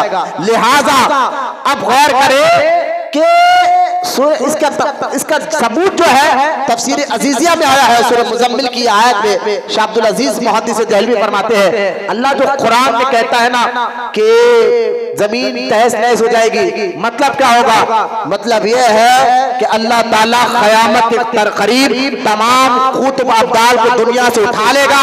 जब दुनिया से उठा लेगा तो क़यामत आ जाएगी, जमीन तहस नहस होगी, यानी क़यामत आ जाएगी। तो ये कुतुब अब्दाल वो है जिनके जरिए से अल्लाह ताला दुनिया के निजाम को बरकरार रखा है।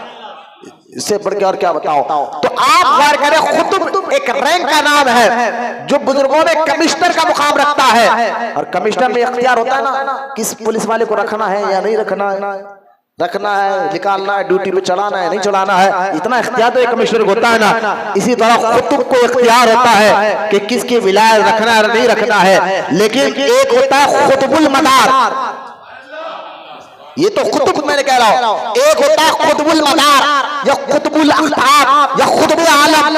एक खुतब वो है जो आम वलियों की विलायत को भी ले सकता है कोई गलती देखकर, लेकिन खुतबुल मदार वो होता है जो खुतुब को भी हटा सकता है। खुतबुल मदार कौन होता है? जो खुतुब के रैंक पे हो, यानी कमिश्नर को भी हटा सकता है, तुम हटो। लिहाजा ये जिंदा शाह मदार किस रैंक पर गए? खुतबुल मदार के। इसलिए सैयद अहमद बदियुद्दीन खुतबुल मदार जिंदा शाह मदार रज़ी अल्लाह ताला अन्हु। आपका नाम अहमद, जिंदा शाह मदार क्यों कहते हैं मैंने आपको बता दिया, खुतबुल मदार क्यों कहते हैं मैंने आपको बता, बदियुद्दीन क्यों कहते हैं कि आप लोगों के दिलों में दीन की मोहब्बत को डाल दिया करते थे, लोगों के दिलों में दीन की मोहब्बत को डाल दिया करते थे, इसलिए आपको बदियुद्दीन के नाम से वो जो लोगों के दिल में कुरान और हदीस की मोहब्बत को डाल देता, इसलिए आपको बयान किया गया है। आपकी उम्र जब 4 महीने, सैयद अहमद अब पैदा का हुए मुल्क शाम हलब के इलाके में, जब आपकी उम्र 4 साल 4 महीने और 4 दिन की हुई, खुतबुल मदार की उम्र 4 साल 4 महीने और 4 दिन की हुई, तो आपने अपने बेटे को, यानी सैयद अहमद ने अपने बेटे को हजरत सैयदना हुज़ैफा मुरक़शी रज़ी अल्लाह ताला की बारगाह में लेकर गए। ये उस वक्त मुल्क शाम के बहुत बड़े आलिम गुजरे, सैयद हुज़ैफा मुरक़शी रज़ी अल्लाह ताला अन्हु, उनके पास लेकर गए और ले जाकर कहा कि आप मेरे इस बच्चे को पढ़ाइए। तो आपने हुज़ैफा, जिनका नाम आपके उस्ताद का नाम सैयद हुज़ैफा था, जिंदा शाह मदार सैयद अहमद बदियुद्दीन को अपने शागिर्दी में लिया और सिर्फ 5 साल, अभी तो 4 साल 4 महीने की उम्र थी ना, 5 साल की उम्र में अल्लाह अल्लाह जिंदा शाह मदार का हाफिजा देखे, वलियों का हाफिजा देखे। वलियों का बचपन आम बच्चों की तरह नहीं होता, खेल कूद रोना धोना नहीं, आम बच्चों की तरह नहीं होता। अल्लाह जिस बंदे से बड़ा काम लेना चाहता है ना, उस बंदे को बचपन भी अल्लाह बेमिसाल देता है, उनका बचपन भी अल्लाह बेमिसाल देता है। 5 साल की उम्र में जिंदा शाह मदार हाफिज़ कुरान बन गए थे। बोला मोहब्बत से सुभान अल्लाह, हाफिज़े कुरान बन गए थे। और यहाँ तक के 14 साल की उम्र तक जिंदा शमदार रहमतुल्लाह ताला अलैह हाफिज भी बन चुके थे, आलिम भी बन चुके थे, मुहद्दिस भी बन चुके थे, मुहक्किक भी बन चुके थे, फकीह भी बन चुके थे। यहाँ तक कि अपने मुल्क शाम के सबसे बड़े मुफ्तियों में आपका नाम आता था, जबकि आपकी उम्र सिर्फ 14 साल की थी। 14 साल की उम्र में सैयद अहमद बदियुद्दीन आपका नाम मुफ्तियों में आया करता था। मुफ्ती यूं ही नहीं बन जाते, उस वक्त के मुफ्ती बोलना तो यूं समझे कि जो सबसे बड़ा आलिम होता था, अपने इलाके का सबसे बड़ा मौलाना होता, सबसे बड़ा आलिम होता था, उसको मुफ्ती कहा जाता था 14 साल की उम्र में। यहां से पता चला कि माँ बाप की एक जिम्मेदारी ये होती है कि बच्चा जब 4 साल 4 महीने का हो जाए तो उसको पहले तालीम हासिल कराए, दीन की बात बताए और तालीम को हासिल कराए, क्योंकि बच्चे की तरबियत का मदरसा स्कूल बाद में है, घर में पहले होती है। आप देखिए फारूक आजम का दौरे मुबारक है रजी अल्लाह ताला, हज़रत उमर इब्न खत्ताब का दौरे मुबारक, फारूक आजम का आपके दौरे मुबारक में हुआ क्या कि एक बच्चा पैदा हुआ, जैसे होश संभाला, माँ बाप ने उसको क्या किया, पढ़ाया नहीं, होश संभालते उसको सीधा, क्योंकि माँ बाप ऊंट चराने का काम करते थे, ऊँटों के बीच छोड़ दिया। अब सारी बचपना जवान होने तक वो ऊँटों को देखता रहा, ऊँटों के साथ ही खेलना कूदना बड़ा हुआ। तो खैर एक दिन क्या हुआ कि उसके माँ बाप लड़ रहे थे आपस में, फारूक आजम का दौर है, माँ और बाप आपस में लड़ रहे थे। तो इसने देखा वो लड़ाई खामोश नहीं हो रही, बहुत देर हो गई, बहुत देर लड़ रहे, ये खरीद गया, एक लात बाप को मारा, बाप उतनी दूर जा गिरा, दूसरी लात माँ को मारा, माँ उतनी दूर जा गिरा। अब ये परेशान, लड़ाई खत्म हो गई, लेकिन माँ बाप शिकायत लेकर फारूक आजम की बारगाह हज़रत उमर इब्न खत्ताब की बारगाह में रज़ी अल्लाह ताला अन्हु, और फरमाया कि अमीरुल मोमिनीन मेरा बेटा बड़ा नाफरमान हो गया है, उसने 1 लाख मुझे मारा, एक मेरी बीवी को मारा, माँ बाप को कोई मारता है। हज़रत उमर का दौर खिलाफत है, जो एक राय के बराबर का आप हिसाब और इंसाफ किया करते थे। हज़रत फारूक आज़म रज़ी अल्लाह ताला अन्हु ने उस लड़के को बुलाया और बुलाकर पूछा, क्या तुमने अपने माँ बाप को मारा है? हाँ हुजूर मारा है, बहुत मारा है। तो क्यों मारा? तुम्हें पता नहीं कि माँ बाप का मुकाम क्या है, उनके सामने उफ कहने की इजाजत नहीं, तुमने मारा उनको। उस लड़के ने जो जवाब दिया ना, तो फारूक आजम ने भी माँ बाप को डांटा और वापस भेजा। जवाब सुनिए, उस लड़के ने कहा, अमीरुल मोमिनीन मैंने मारा जरूर है, क्यों करूं कि आप माँ बाप का मुकाम बता रहे हैं, लेकिन मेरे माँ बाप से पूछिए कि जब मैं थोड़ा होश संभाला तो उन्होंने मुझे पढ़ाया नहीं, ना मुझे तरबियत दिलाई है, मुझे ऊँटों के बीच में लाकर छोड़ा है। मेरा बचपना मेरी जवानी ऊँटों के बीच में गुजरी है, तो जब भी ऊँट लड़ते थे तो मैं उनको लात मारकर सीधा करता था। मेरे सामने ये लड़ रहे थे, बहुत देर हो गई कि लड़ाई खत्म नहीं हो रही थी, तो मैं क्या करता, मैंने लात जैसा ऊँट को मारता था, मैंने इनको लात मार दी। लिहाजा अब मेरी गलती इसमें है क्या? मुझे तो कुछ पता नहीं है, ना पढ़ाया गया, ना लिखाया गया, ना तरबियत दी गई है, काम पे लगा दिए। तो वो माँ बाप समझिए कि आज आकर बच्चों को तरबियत नहीं दिलाएंगे, पढ़ाई दीन की तालीम हो या दुनियावी तालीम। अंग्रेजी सीखने की इस्लाम कहता है कि सीखो, लेकिन अंग्रेजी मत सीखो, उनके तौर तरीके मत सीखो, अंग्रेजी सीखो। हमारे उलमा अंग्रेजी बोलना जानते हैं, हम भी पढ़ते हैं, लिहाजा अंग्रेजी मत सीखो, उनके तौर तरीके उनके मजहबी तरीकों को मत सीखो। तो तरबियत दिलाने का सबसे बड़ी जिम्मेदारी माँ बाप पर होती है। अगर बच्चे नाफरमान है तो सबसे पहले माँ बाप से भी पूछोगी। जहां माँ बाप का बड़ा ऊंचा मुकाम है, तो वो बच्चे वो माँ बाप कान खोलकर सुने, जो अपनी जवानी अपने बच्चों को तो बचपन ही से जब होश संभालते हैं, या तो ऑटो के लाइन में, या अपनी शराब पीकर अपनी जिंदगी गुजार रहे हैं, या जुआ खेलकर जिंदगी गुजार रहे हैं। बच्चे 1-1 रुपये के लिए तरस रहे हैं, स्कूल जाने तरस रहे हैं, पढ़ने के लिए तरस रहे हैं, और वो माँ बाप वो शौहर पर हजार लानतें हो, जो शराब में जिंदगी गुजार रहा है। शराब पीने तो पैसे है, जुआ खेलने के लिए तो पैसे है, दोस्तों के साथ पैसे बैठकर उड़ाने के लिए तो पैसे है, अपनी औलाद को पढ़ाने तरबियत दिलाने के लिए पैसे नहीं है। तो याद रखो, फिर ये औलाद जब तुम बूढ़े हो जाओगे, इस औलाद से कोई अच्छी उम्मीद नहीं रखना। अगर औलाद से अच्छी उम्मीद रखना चाहते हो तो हमारे उलमा फरमाते हैं, एक टाइम कम खाओ लेकिन अपने बच्चों को पढ़ाओ। आज के दौर में हमारे उलमा ने ऐलान किया, एक टाइम का खाना कम खाना पड़े तो कम खाओ, लेकिन बच्चों को तरबियत दिलाओ। बुजुर्गान दीन क्या करते थे? पहले भाई ये जिंदा शमदार के वालिद वली, वालदा वली, नाना वली, नानी वली, आप दादा परदादा सकरदादा तक चले जाए सब वली। तो जिंदा शमदार के वालिद ने ये नहीं सोचा हम तो खानदानी वली है, हमें किसको पढ़ाने की जरूरत है, हमें क्या करने की जरूरत है, बहुत पहुंचे बाबा है, हमारे हाथ पैर चूमने वाले लोग हैं ना, पहले पढ़ाया। इसलिए हदीस पाक में अल्लाह, अब एक हदीस सुनिए आप, उसके बाद आगे बात बढ़ाता हूं। अल्लाह के रसूल अलैहिस्सलाम फरमाते हैं कि हर मोमिन मर्द और औरत पर इल्म दीन का हासिल करना फर्ज है। क्या है? जब सुनिए क्या है, जिस तरह 5 टाइम की नमाज क्या है, इसी तरह हर मुसलमान मर्द और औरत पर इल्म दीन हासिल करना फर्ज है। तो यहाँ अगर आप समझ में ये आ रहा होगा, अच्छा फर्ज है कि हाफिज बनना, आलिम बनना, हर एक को मुफ्ती बनना जरूरी है, मतलब ये नहीं है। अल्लाह के रसूल अलैहिस्सलाम फरमाते हैं इतना इल्म हासिल करो कि तुम्हें पता चले हलाल क्या है और हराम क्या है, सही क्या है और गलत क्या है।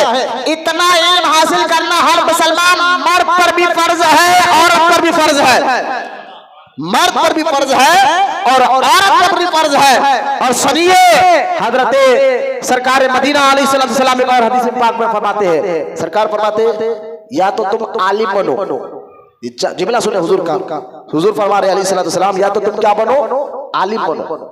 अगर आलिम नहीं बन सकते तो उलमा की सोहबत में बैठने वाले बनो।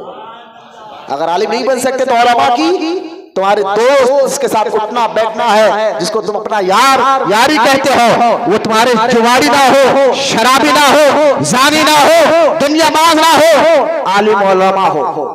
सरकार फरमाता है अगर तुम आलिम नहीं बन सकते तो उलमा की सोहबत में बैठने वाले बनो। अगर ये भी नहीं हो सकता तो कम से कम उलमा से मोहब्बत करने वाले बनो। और सरकार फरमाते चौथा ना बनो, चौथा ना बनो। बोले क्या? या तो आलिम बनो, या तो आलिम के साथ उलमा के साथ बैठने वाले बनो, या तो फिर उनसे मोहब्बत करने वाले बनो। चौथा यानी जाहिल मत बनो, न आलिम है, न उलमा की सोहबत है, न उलमा से मोहब्बत है, बल्कि चौथे बनोगे। हुजूर ने फरमाया अगर तुम उलमा से, दीन से, कुरान से, मौलाना से चिढ़ने वाले बन जाओगे तो अल्लाह तुम्हें दोज़ख का रास्ता बताएगा।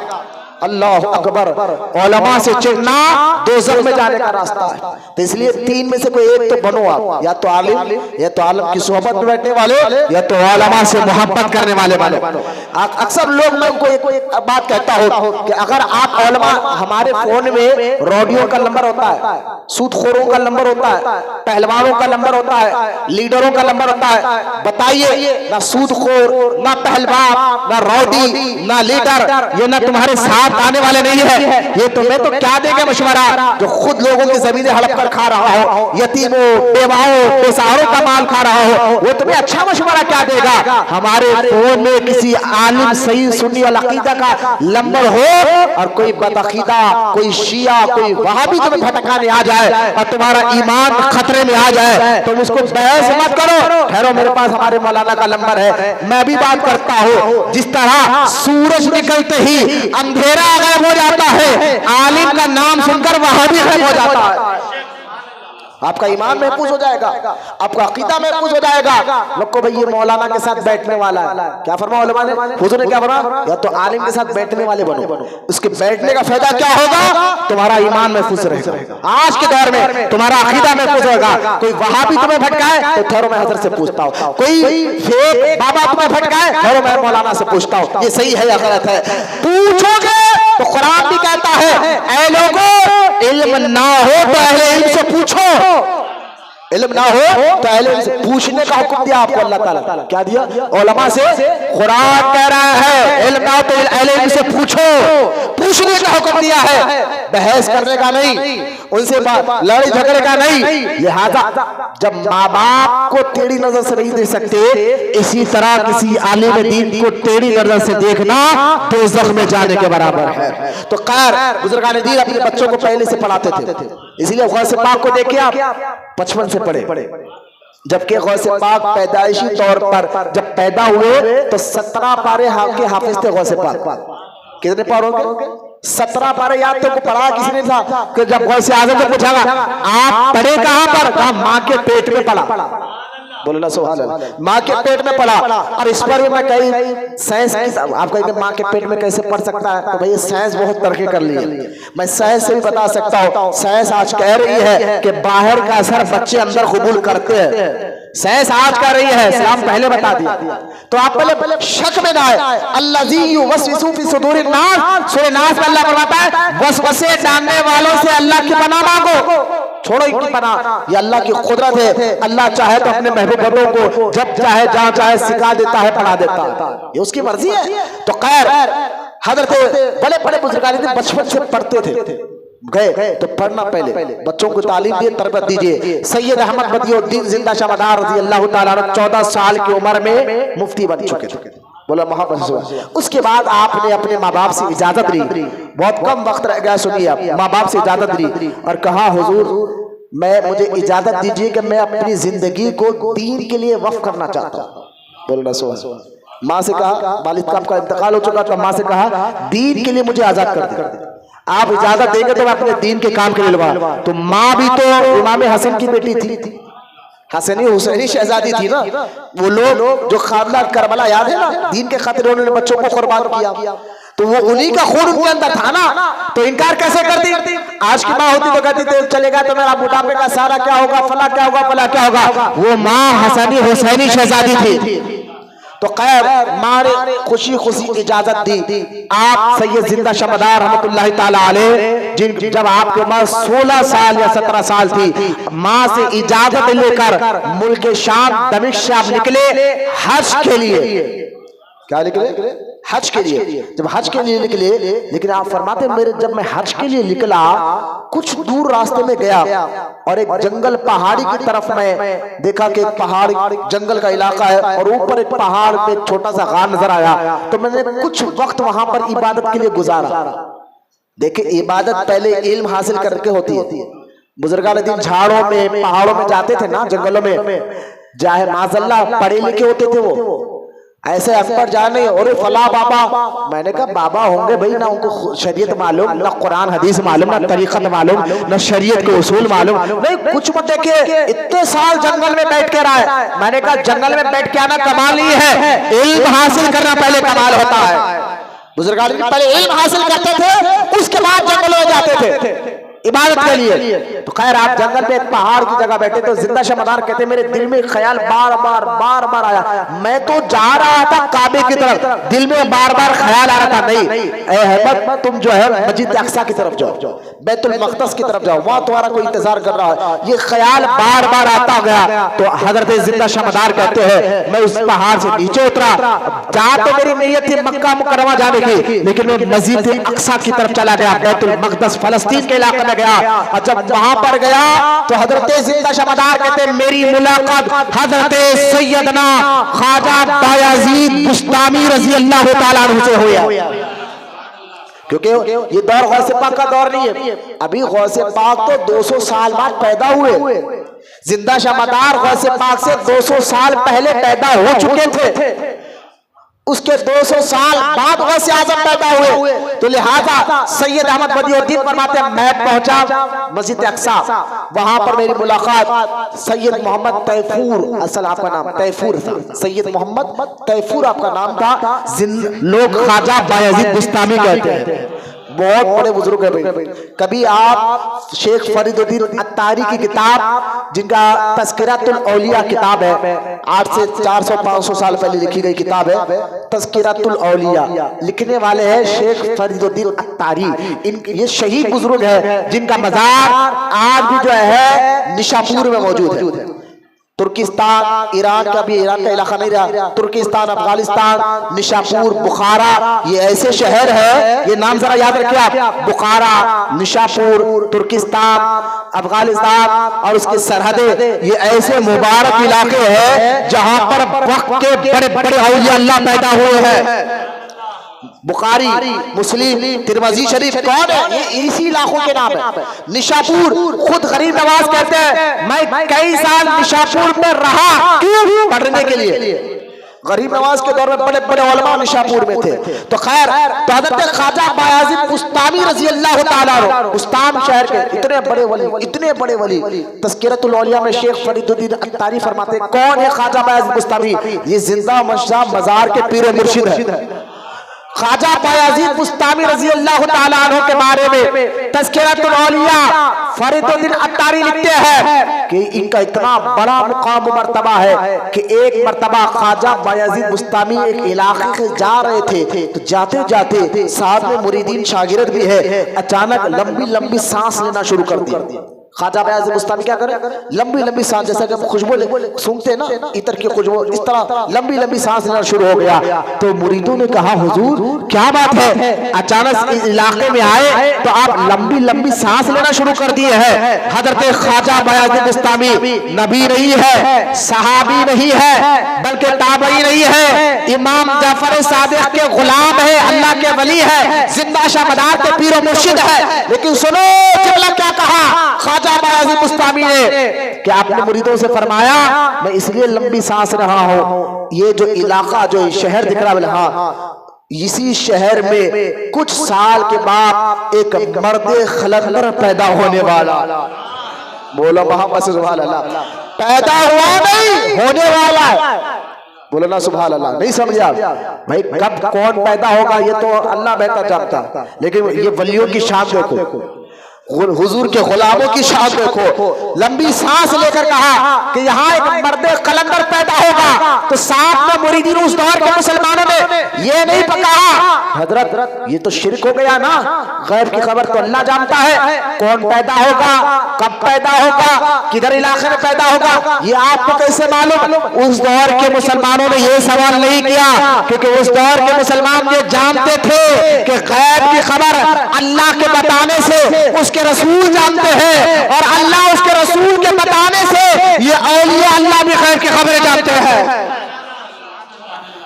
उस दौर के मुसलमानों का यकीन बड़ा मजबूत था अल्लाह रसूल पर, दीन पर, कुरान पर, बुजुर्गों पर। आज का वहाबी आपको ये कहे कि हुजूर को दीवार के पीछे क्या था मालूम नहीं, तो आप मुझे बताइए फरीदुद्दीन अत्तारी का ये वाकया तज़किरतुल औलिया में लिखा हुआ है। ख्वाजा बायाज़िद बुस्तामी कहते हैं इसी इलाके में कुछ साल बाद एक मर्द कलंदर पैदा होगा। बोलना सुभान अल्लाह। तो मुरीदों ने कहा हुजूर अच्छा पैदा होगा, जब पैदा होगा तो जरा आप दिन भी बताइए, तारीख भी बताइए, नाम भी क्या होगा ये भी बताइए। बोलो ना सुभान अल्लाह। अरे भाई दिन तारीख तो समझ में आ रहा, नाम तो माँ बाप पैदा होने के बाद रखते हैं, लेकिन देखे वलियों की नजर लोहे महफूज पे होती है। ख्वाजा बायाज़िद बुस्तामी फरमाते हैं ये दिन होगा, ये तारीख होगी, और नाम उसका अबुल हसन खिरखानी होगा, नाम उसका अबुल हसन होगा, खिरखान में पैदा होगा। ख्वाजा बायाज़िद बुस्तामी के मुरीदों ने दिन, तारीख, साल सब लिख के रखा, और इधर कुछ दिन के बाद ख्वाजा बायाज़िद बुस्तामी तक दुनिया से चले गए। उसी दिन, उसी तारीख, उसी महीने में, उसी इलाके में, उसी घर में वो बुजुर्ग पैदा हुए जिनका नाम अबुल हसन रखा गया। फिर यही अबुल हसन जो है ना 16 किलोमीटर दूर अपने मुर्शिद यानी ख्वाजा बायाज़िद बुस्तामी के कब्र की ज़ियारत के लिए आते थे। खबरों की ज़ियारत के लिए जाना, अल्लाह के नेक बंदों की ज़ियारत के लिए जाना, लोग वहां भी कहते हैं इंडिया में बहुत निकाला, इंडिया के मुसलमानों ने निकाला है, पाकिस्तान के मुसलमानों ने निकाला है। अरब में ऐसा नहीं होता था, मैं इस पर कई दलाइल दे चुका हूँ। सहाबा तो बार बार हुजूर के कब्र मुबारक पर जाया करते थे। तो ये खबरों की ज़ियारत के लिए जाना ये इंडिया में पैदा नहीं किया गया, ये अरब से ही चलकर आया है। जो सऊदी में चल जाते ना, यहाँ बैठकर सऊदी जाने से पहले तो कहते हैं हजरत वीजा लग जाना, वीजा लग जाना, जुमेरात को जुमेरात यूसुफ बाबा की मजार पे नजर आया, फला बुजुर्ग के मजार पर नजर। जैसा सऊदी का वीजा लग गया, अच्छी नौकरी लगाई, कुछ साल वहां रह गए, आने के बाद सऊदी में ये नहीं होता, सऊदी में ऐसा नहीं होता, सऊदी में ऐसा नहीं होता, शिर्क है, बिदअत है, हराम है, नाजायज है, गौसिबा के नाम का झंडा निकाला। मैंने कहा बात जाने से पहले तो मजारों पे नजर आता था, वीजा लग गया तो भूल गया। बोले नहीं सऊदी में नहीं होता, कोई खबर पे ऐसे फूल नहीं डाला जाता जिनकी गुम्मत नहीं है। मैंने कहा आज की सऊदी की बात मत कर, ये तो सऊद ने कब्जा किया। ये मक्का मुकरमा के पहले ओल्ड, आप भी यूट्यूब पर जाकर मार कर देखे ओल्ड मक्का और मदीना मुनव्वरा के कब्रिस्तानों को देखे कि हाथ को जन्नतुल माला जो मक्का में कब्रिस्तान है, जन्नतुल बकी जो मदीना मुनव्वरा में कब्रिस्तान है, इन कब्रिस्तानों में बड़े बड़े सहाबा के मज़ारों पे गुम्मतें नजर आएगी आपको। आज भी इंटरनेट पर फोटो मौजूद है, वीडियोस मौजूद है। तुर्की हुकूमत थी, वहां सब होता था। अब ये वहाबी हुकूमत जब से आई 100-150 साल से, अब ये तो इतनी खतरनाक हुकूमत हो गई, अब तो लंगा नाच भी हो रहा। हालाल तक तो मूर्ति की इबादत को इजाजत दे दिए थे, अब तो लंगा नाच भी हो गया। बस क्या कहे, दिल के फफूले जल उठे सीने के दाग से, अपने घर को आग लगी घर के चिराग से। क्या बताए मक्का में क्या हो रहा, क्या बताए मदीना मुनव्वरा में क्या होगा, अपने घर चिराग लगी घर के चिराग से। ये हाल हो गया है। मैंने कहा सऊदी में नहीं होता था, नहीं पहले ये बात कहना ही गलत है, सऊदी में नहीं होता ना, नहीं कुरान हदीस में क्या है ये देखना होता है। और सऊदी में पहले सब होता था, ठीक है, अब नहीं है। तो लिहाजा अरब में अरबों से तरीका चलते आया। अबुल हसन किरकानी तो बार बार हजरत ख्वाजा बायजीद बुस्तामी की जियारत के लिए जाते थे। जब बार बार जाने लगे, एक दिन मजार से आवाज आई, ए अबुल हसन, जाहिरी जिंदगी में तो हमने तुझे तेरा अजर दे तुझे याद कर लिया था, अब कुछ मांगना है तो मांग ले। तो ख्वाजा बायजीद बुस्तामी की खबर से आवाज आई, अबुल हसन किरकानी कहा, हुजूर मैं चाहता हूँ कि मैं कुरान का हाफिज बन जाऊं, कुरान का हाफिज बन जाऊं, उसकी मारिफत हासिल हो जाए। तो लिहाजा ख्वाजा बायजीद बुस्तामी रजी अल्लाह तआला अन्हु ने फरमाया कि जा, अल्लाह तुझे कुरान का हाफिज भी बनाएगा और तू जो है अल्लाह का महबूब भी बनेगा। 16 किलोमीटर दरगाह, घर से उनकी दरगाह दूर थी। वापस आए, सूरे फातिहा पढ़ते हुए घर आने तक अबुल हसन किरकानी पूरे कुरान के हाफिज बन चुके थे। क्या मिलता खबरों से? मैंने कहा खबरों से क्या मिलता, तुम्हें पता नहीं है, तुम जानते नहीं है अल्लाह वालों की शानों को। तो ये है ख्वाजा बायजीद बुस्तामी। ये कौन है? जिंदा शमदार के पीर और मुर्शिद है। जिनका पीर ऐसा हो तो जिंदा शमदार कैसे होगा। वहां कुछ साल आप रहे, उसके बाद पीर मुर्शिद से फैज लेने के बाद फिर पीर मुर्शिद की इजाजत लेकर आप मक्का आए। मदीना मक्के में कुछ साल रहे, मक्का में कुछ साल रहे। ख्वाब में अल्लाह के रसूल अलैहि सलाम ने फरमाया, ए सैयद अहमद बदियुद्दीन हमारे पास नहीं आओगे, हमारे पास मुझसे मुलाकात करने नहीं आओगे। फौरन सैयद अहमद बदियुद्दीन मक्का से मदीना मुनव्वरा हाजिरी के लिए चले गए और रोज़े रसूल पर गए। उस बार रोज़े रसूल के कब्र के लोग चुमा करते थे, उस दौर की बात है। कब्र गए, कब्र मुबारक के करीब गए, सलाम अर्ज किया तो कब्र मुबारक से आवाज आई, वालेकुम अस्सलाम या जद्दी, ऐ मेरे बेटे तुझको सलाम हो। अस्सलाम वालेकुम या रसूल अल्लाह या जद्दी, उन्होंने फरमाया वालेकुम अस्सलाम, ऐ मेरे बेटे तुझ पर भी सलाम हो। फिर मदीना मुनव्वरा में कुछ दिन रहने के बाद सरकार ने ख्वाब में मौलाए कायनात की तरफ इशारा किया, अली ये तुम्हारी नस्ल का बेटा है, इसको तरबियत दो। हजरत मौला अली ने फरमाया बेटा मेरे शहर नजफ आओ। फिर जिंदा शमदार वहां से नजफ गए, वहां मौला अली रजी अल्लाह तआला के रोजे पर रहे, इमाम हुसैन के रोजे पर रहे। दोनों ने खूब नवाजा आपको, ऐसी तरबियत की, ऐसी तरबियत की कि जिंदा शमदार का बातिन दिल ऐने से भी ज्यादा चमकने लगा। बोलो ना सुभान अल्लाह। जिनके दिल जब चमकने लगते हैं ना, फिर जिस्म भी चमकने लगते हैं, आदतें भी चमकने लगती है, अखलाक भी अच्छे आते, आदतें भी अच्छे आते, गंदी आदतें चले जाते हैं, खराब आदतें चले जाते हैं। जिनके दिल चमकने लग जाते हैं उनका चेहरा भी चमकता है और उनको अल्लाह दोनों जहां में चमका देता है।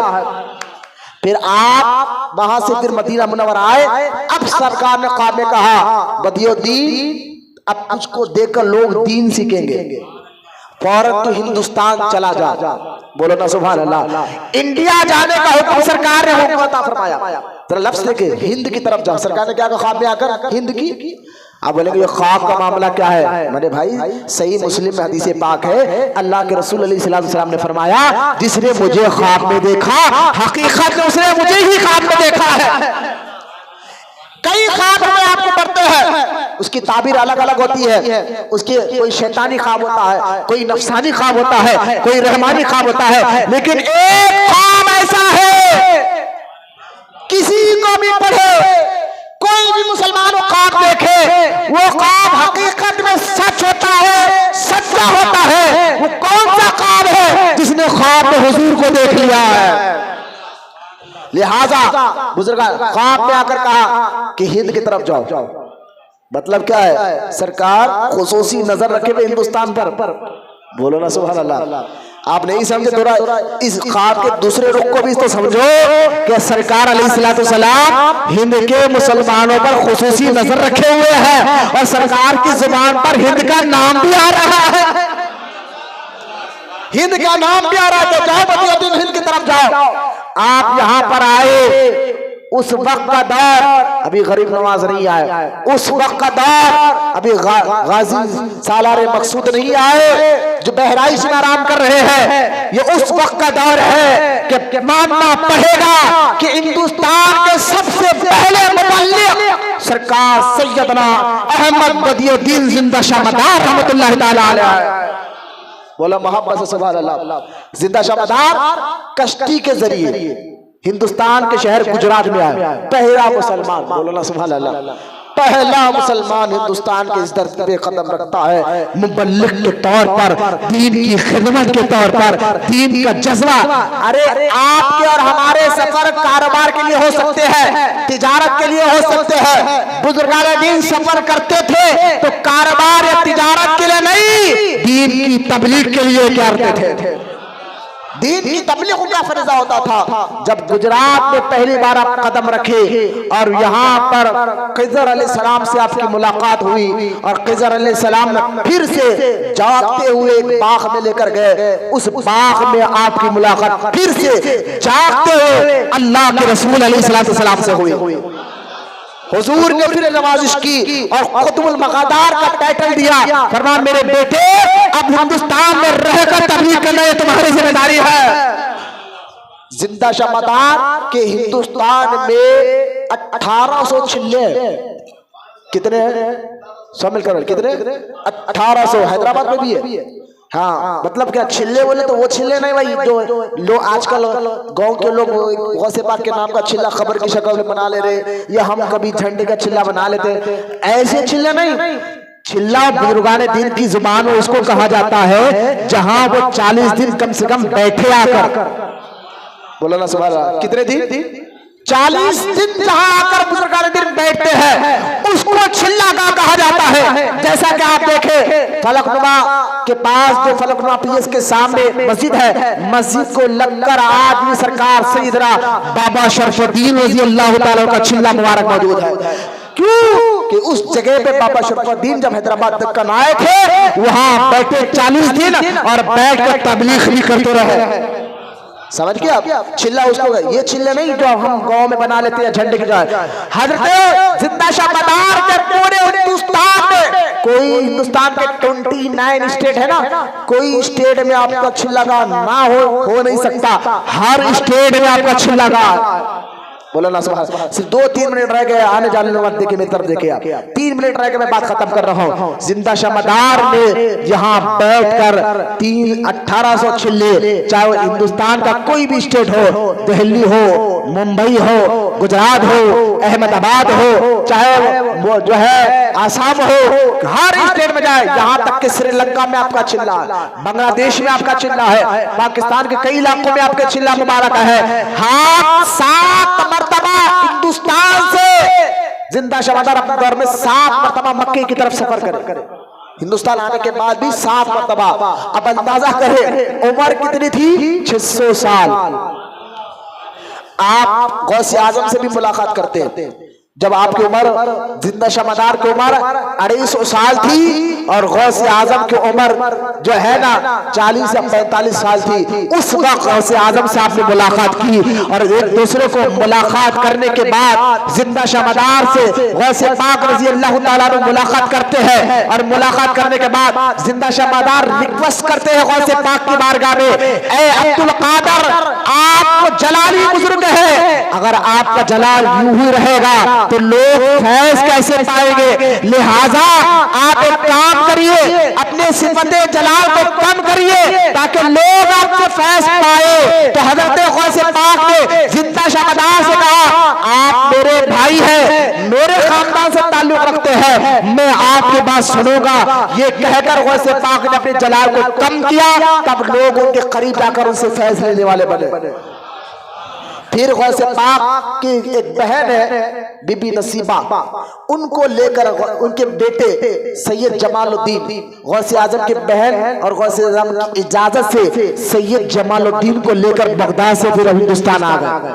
गौसे आजम के भांजे सैयद जमालुद्दीन, लोग वो जामिअन जन्नती कहते हैं, इनका मजार बिहार में आज भी मौजूद है। और यहाँ लाकर जिंदा शाह मदार को पता चला कि राजस्थान में कुछ जोगी है जो 20 साल 15 साल एक जगह बगैर खाए बगैर पिए बैठते हैं।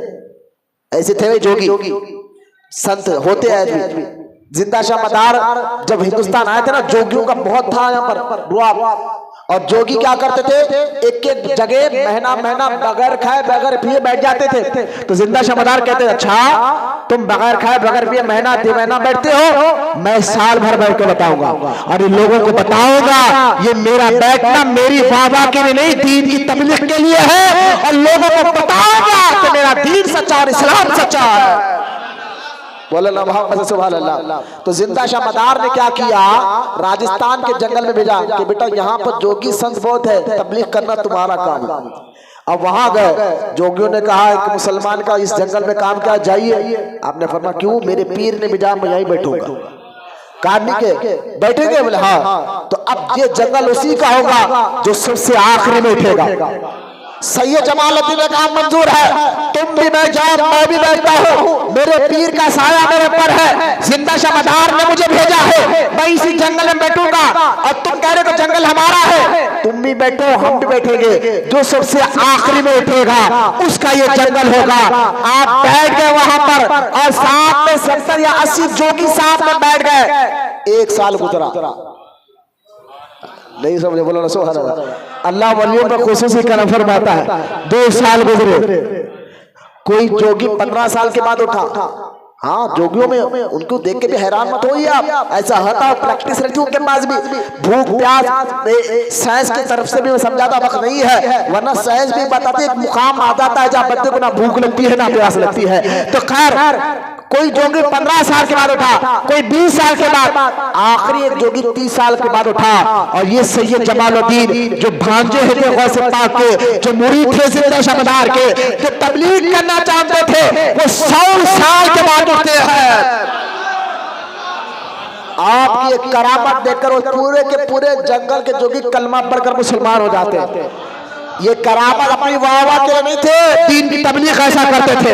तो जिंदा शाह मदार रज़ी अल्लाह ताला को जिंदा शाह मदार कहने की एक वजह यह भी है कि आप जो है कई साल तक सांस रोककर लोगों को बताते थे, लोगों इन 5 महीने 6 महीने बैठने वाले जोगियों के बारे में से बताओ, दीन सच्चा, इस्लाम सच्चा है, तबलीग को तुम ऐसा पसंद करते हो, आओ सांस रोककर हम भी बताएंगे, हम भी मुस्तफा के सच्चे गुलाम हैं। अजमेर तालागढ़ में आपका चिल्ला, वहां ख्वाजा गरीब नवाज की उम्र 52 साल थी। अजमेर शरीफ में गरीब नवाज आ चुके थे। वहां जिंदा शाह मदार जो अजमेर में आज भी तालागढ़ अना सागर करीब आपका चिल्ला मुबारक है, वहां पर जाकर जब गरीब नवाज को मालूम हुआ कि जिंदा शाह मदार आए हैं, खुद गरीब नवाज गए मुलाकात के लिए। जिंदा शाह मदार की और उनकी मुलाकात 3 दिन तक एक कमरे में दोनों बस बैठे रहे, राज और नियाज की बातें रहे। न मुरीद जानता है क्या बात हो, न मुतकीद जानता है क्या बात हो। 3 दिन के बाद गरीब नवाज अपनी जगह चले गए, जिंदा शाह मदार अपनी जगह चले गए। इस तरह पूरे 650 साल तक आपकी खिदमत। क्या मैं आखिरी टाइम में उठकर बैठक कर रहा यार? 596 साल 596 आपकी उम्र में आपने हजारों कलमा पढ़ाया। औरंगजेब के भाई है दारुशिको, उन्होंने सफीनतुल औलिया में किताब में लिखा कि हिंदुस्तान में जितने मुरीद सिलसिले के हैं, कादरी हो, चिश्ती हो, मदारी हो, नक्शबंदी हो, तो हजरत औरंगजेब के भाई दारुशुको सफीनतुल औलिया में लिखते हैं, अगर हिंदुस्तान के मुसलमानों को 4 हिस्से किया जाए, कितने 4 हिस्से किया जाए, और इन 4 हिस्सों के लोगों को देखा जाए कि मुरीद किसके ज्यादा है, तो हजरत औरंगजेब के भाई दारुशुको ने सफीनतुल औलिया में लिखा कि एक हिस्सा हिंदुस्तान के मुसलमान, आज का हिंदुस्तान नहीं, अभी पाकिस्तान बना नहीं था, बांग्लादेश बना, जबकि हिंदुस्तान की बात है, तो औरंगजेब के भाई कहते हैं 4 हिस्से किया जाए तो एक हिस्सा मुसलमानों के 4 हिस्से में से एक हिस्सा गौसे पाक रज़ी अल्लाह ताला, और 2 हिस्से सिलसिले खादिया के लोग नजर आए, गौसे पाक के मुरीदी नजर आएंगे, और एक हिस्सा 4 में से 2 अब 2 बचे, फरमाया तीसरा एक हिस्सा जिंदा शमदार के मुरीदी नजर आएंगे, मदारी नजर आएंगे, और चौथे हिस्से के आधे आधे करिए, आधा हिस्सा चिश्ती नजर आएंगे गरीब नाज के सिलसिले से, और आधा हिस्सा शहरवादी नक्शबंदी नजर आएंगे। तो पता चला उस वक्त हिंदुस्तान में जिंदा शमदार के एक हिस्सा मुसलमान मुरीद थे, और हजरत सफीनतुल औलिया ने दारुशुको लिखते हैं आपके औरस में उस दौर में 400 साल पहले उस दौर में 10 लाख आदमी जमा होते थे। कैसी मकबूलियत जिंदा शमदार को दी उस दौर में भाई 400 साल पहले। अभी तो मक्कनपुर कानपुर जाना का आसान से, आप कानपुर तक ट्रेन में बैठे, वहां से मक्कनपुर चले जाए, आसानी से ट्रेन है, बस है, सब सहूलत है। जब सहूलत का दौर नहीं था, लेकिन 10 लाख मुसलमान इसी तारीख में मदार के महीने में आपके मज़ार पर ज़ियारत किए जाते थे। जिंदा शमदार रज़ी अल्लाह ताला अन्हु, शादी आपने नहीं की, 3 आपके भतीजे थे, उनकी औलाद से आज भी सिलसिले सादत चल रहा है। और आज भी एक करामत बड़ी आपकी मशहूर है कि आपके मजार के करीब एक नदी बहती है, साल में एक बार उसको नदी से पानी को लाया जाता है, और आपके हाथे में एक बड़ी देख रखी हुई है जिंदा शमदार की बारगाह में, आज भी साल में एक बार लोगों के सामने उस देख में पानी डाला जाता है, और नीचे आग लगा दी जाती है। तो उसकी खासियत क्या है, आग लगाने के बाद देख तो गर्म नहीं होती, लेकिन जब हाला हटाया जाता है तो दूध निकलता है। अभी इस हर साल ये करामत जिंदा है सबकी। आज भी ये मामला जारी है कि पानी लोगों के सामने डालते हैं, कुछ देर के बाद वो दूध बन जाता है, और वो तबरुक के तौर पर बांटा जाता है। आपका फैजान उस वक्त भी जारी था, आज भी जारी है, क़यामत तक जारी रहेगा। 18, 19 और 20 ये जमात सानी का महीना चल रहा है। इसी तारीखों में आपका जमात अव्वल का महीना चल रहा है, जिसको हम मदार का महीना कहते हैं। आपका उर्स पाक का महीना चल रहा है। अकीदत मोहब्बत पे अगर आप बूंदी में फातिहा दिलाकर हजरत के वसीले से दुआ कर ले तो अल्लाह मुश्किलों को आसान फरमा देता है। बस आपका एक आखिरी बात कि दम मदार बेड़ा पार जो कहता है, अल्लाह ताला आपके वसीले से मुश्किलों को आसान फरमाता है। एक बार सब मिलकर के दम मदार। अल्लाह हम तमाम को अपने सच्चा आशिक रसूल बनाए, अल्लाह हम तमाम को दीन से मोहब्बत करने वाला बनाए, कुरान हदीस से मोहब्बत करने वाला बनाए, औलिया से मोहब्बत करने वाला बनाए। जितनी देर से अल्लाह बूढ़े बच्चे नौजवान बैठेंगे, बैठने को कबूल फरमा। वमा अलैना इल्लल बलाग वल्हम्दुलिल्लाहि रब्बिल आलमीन।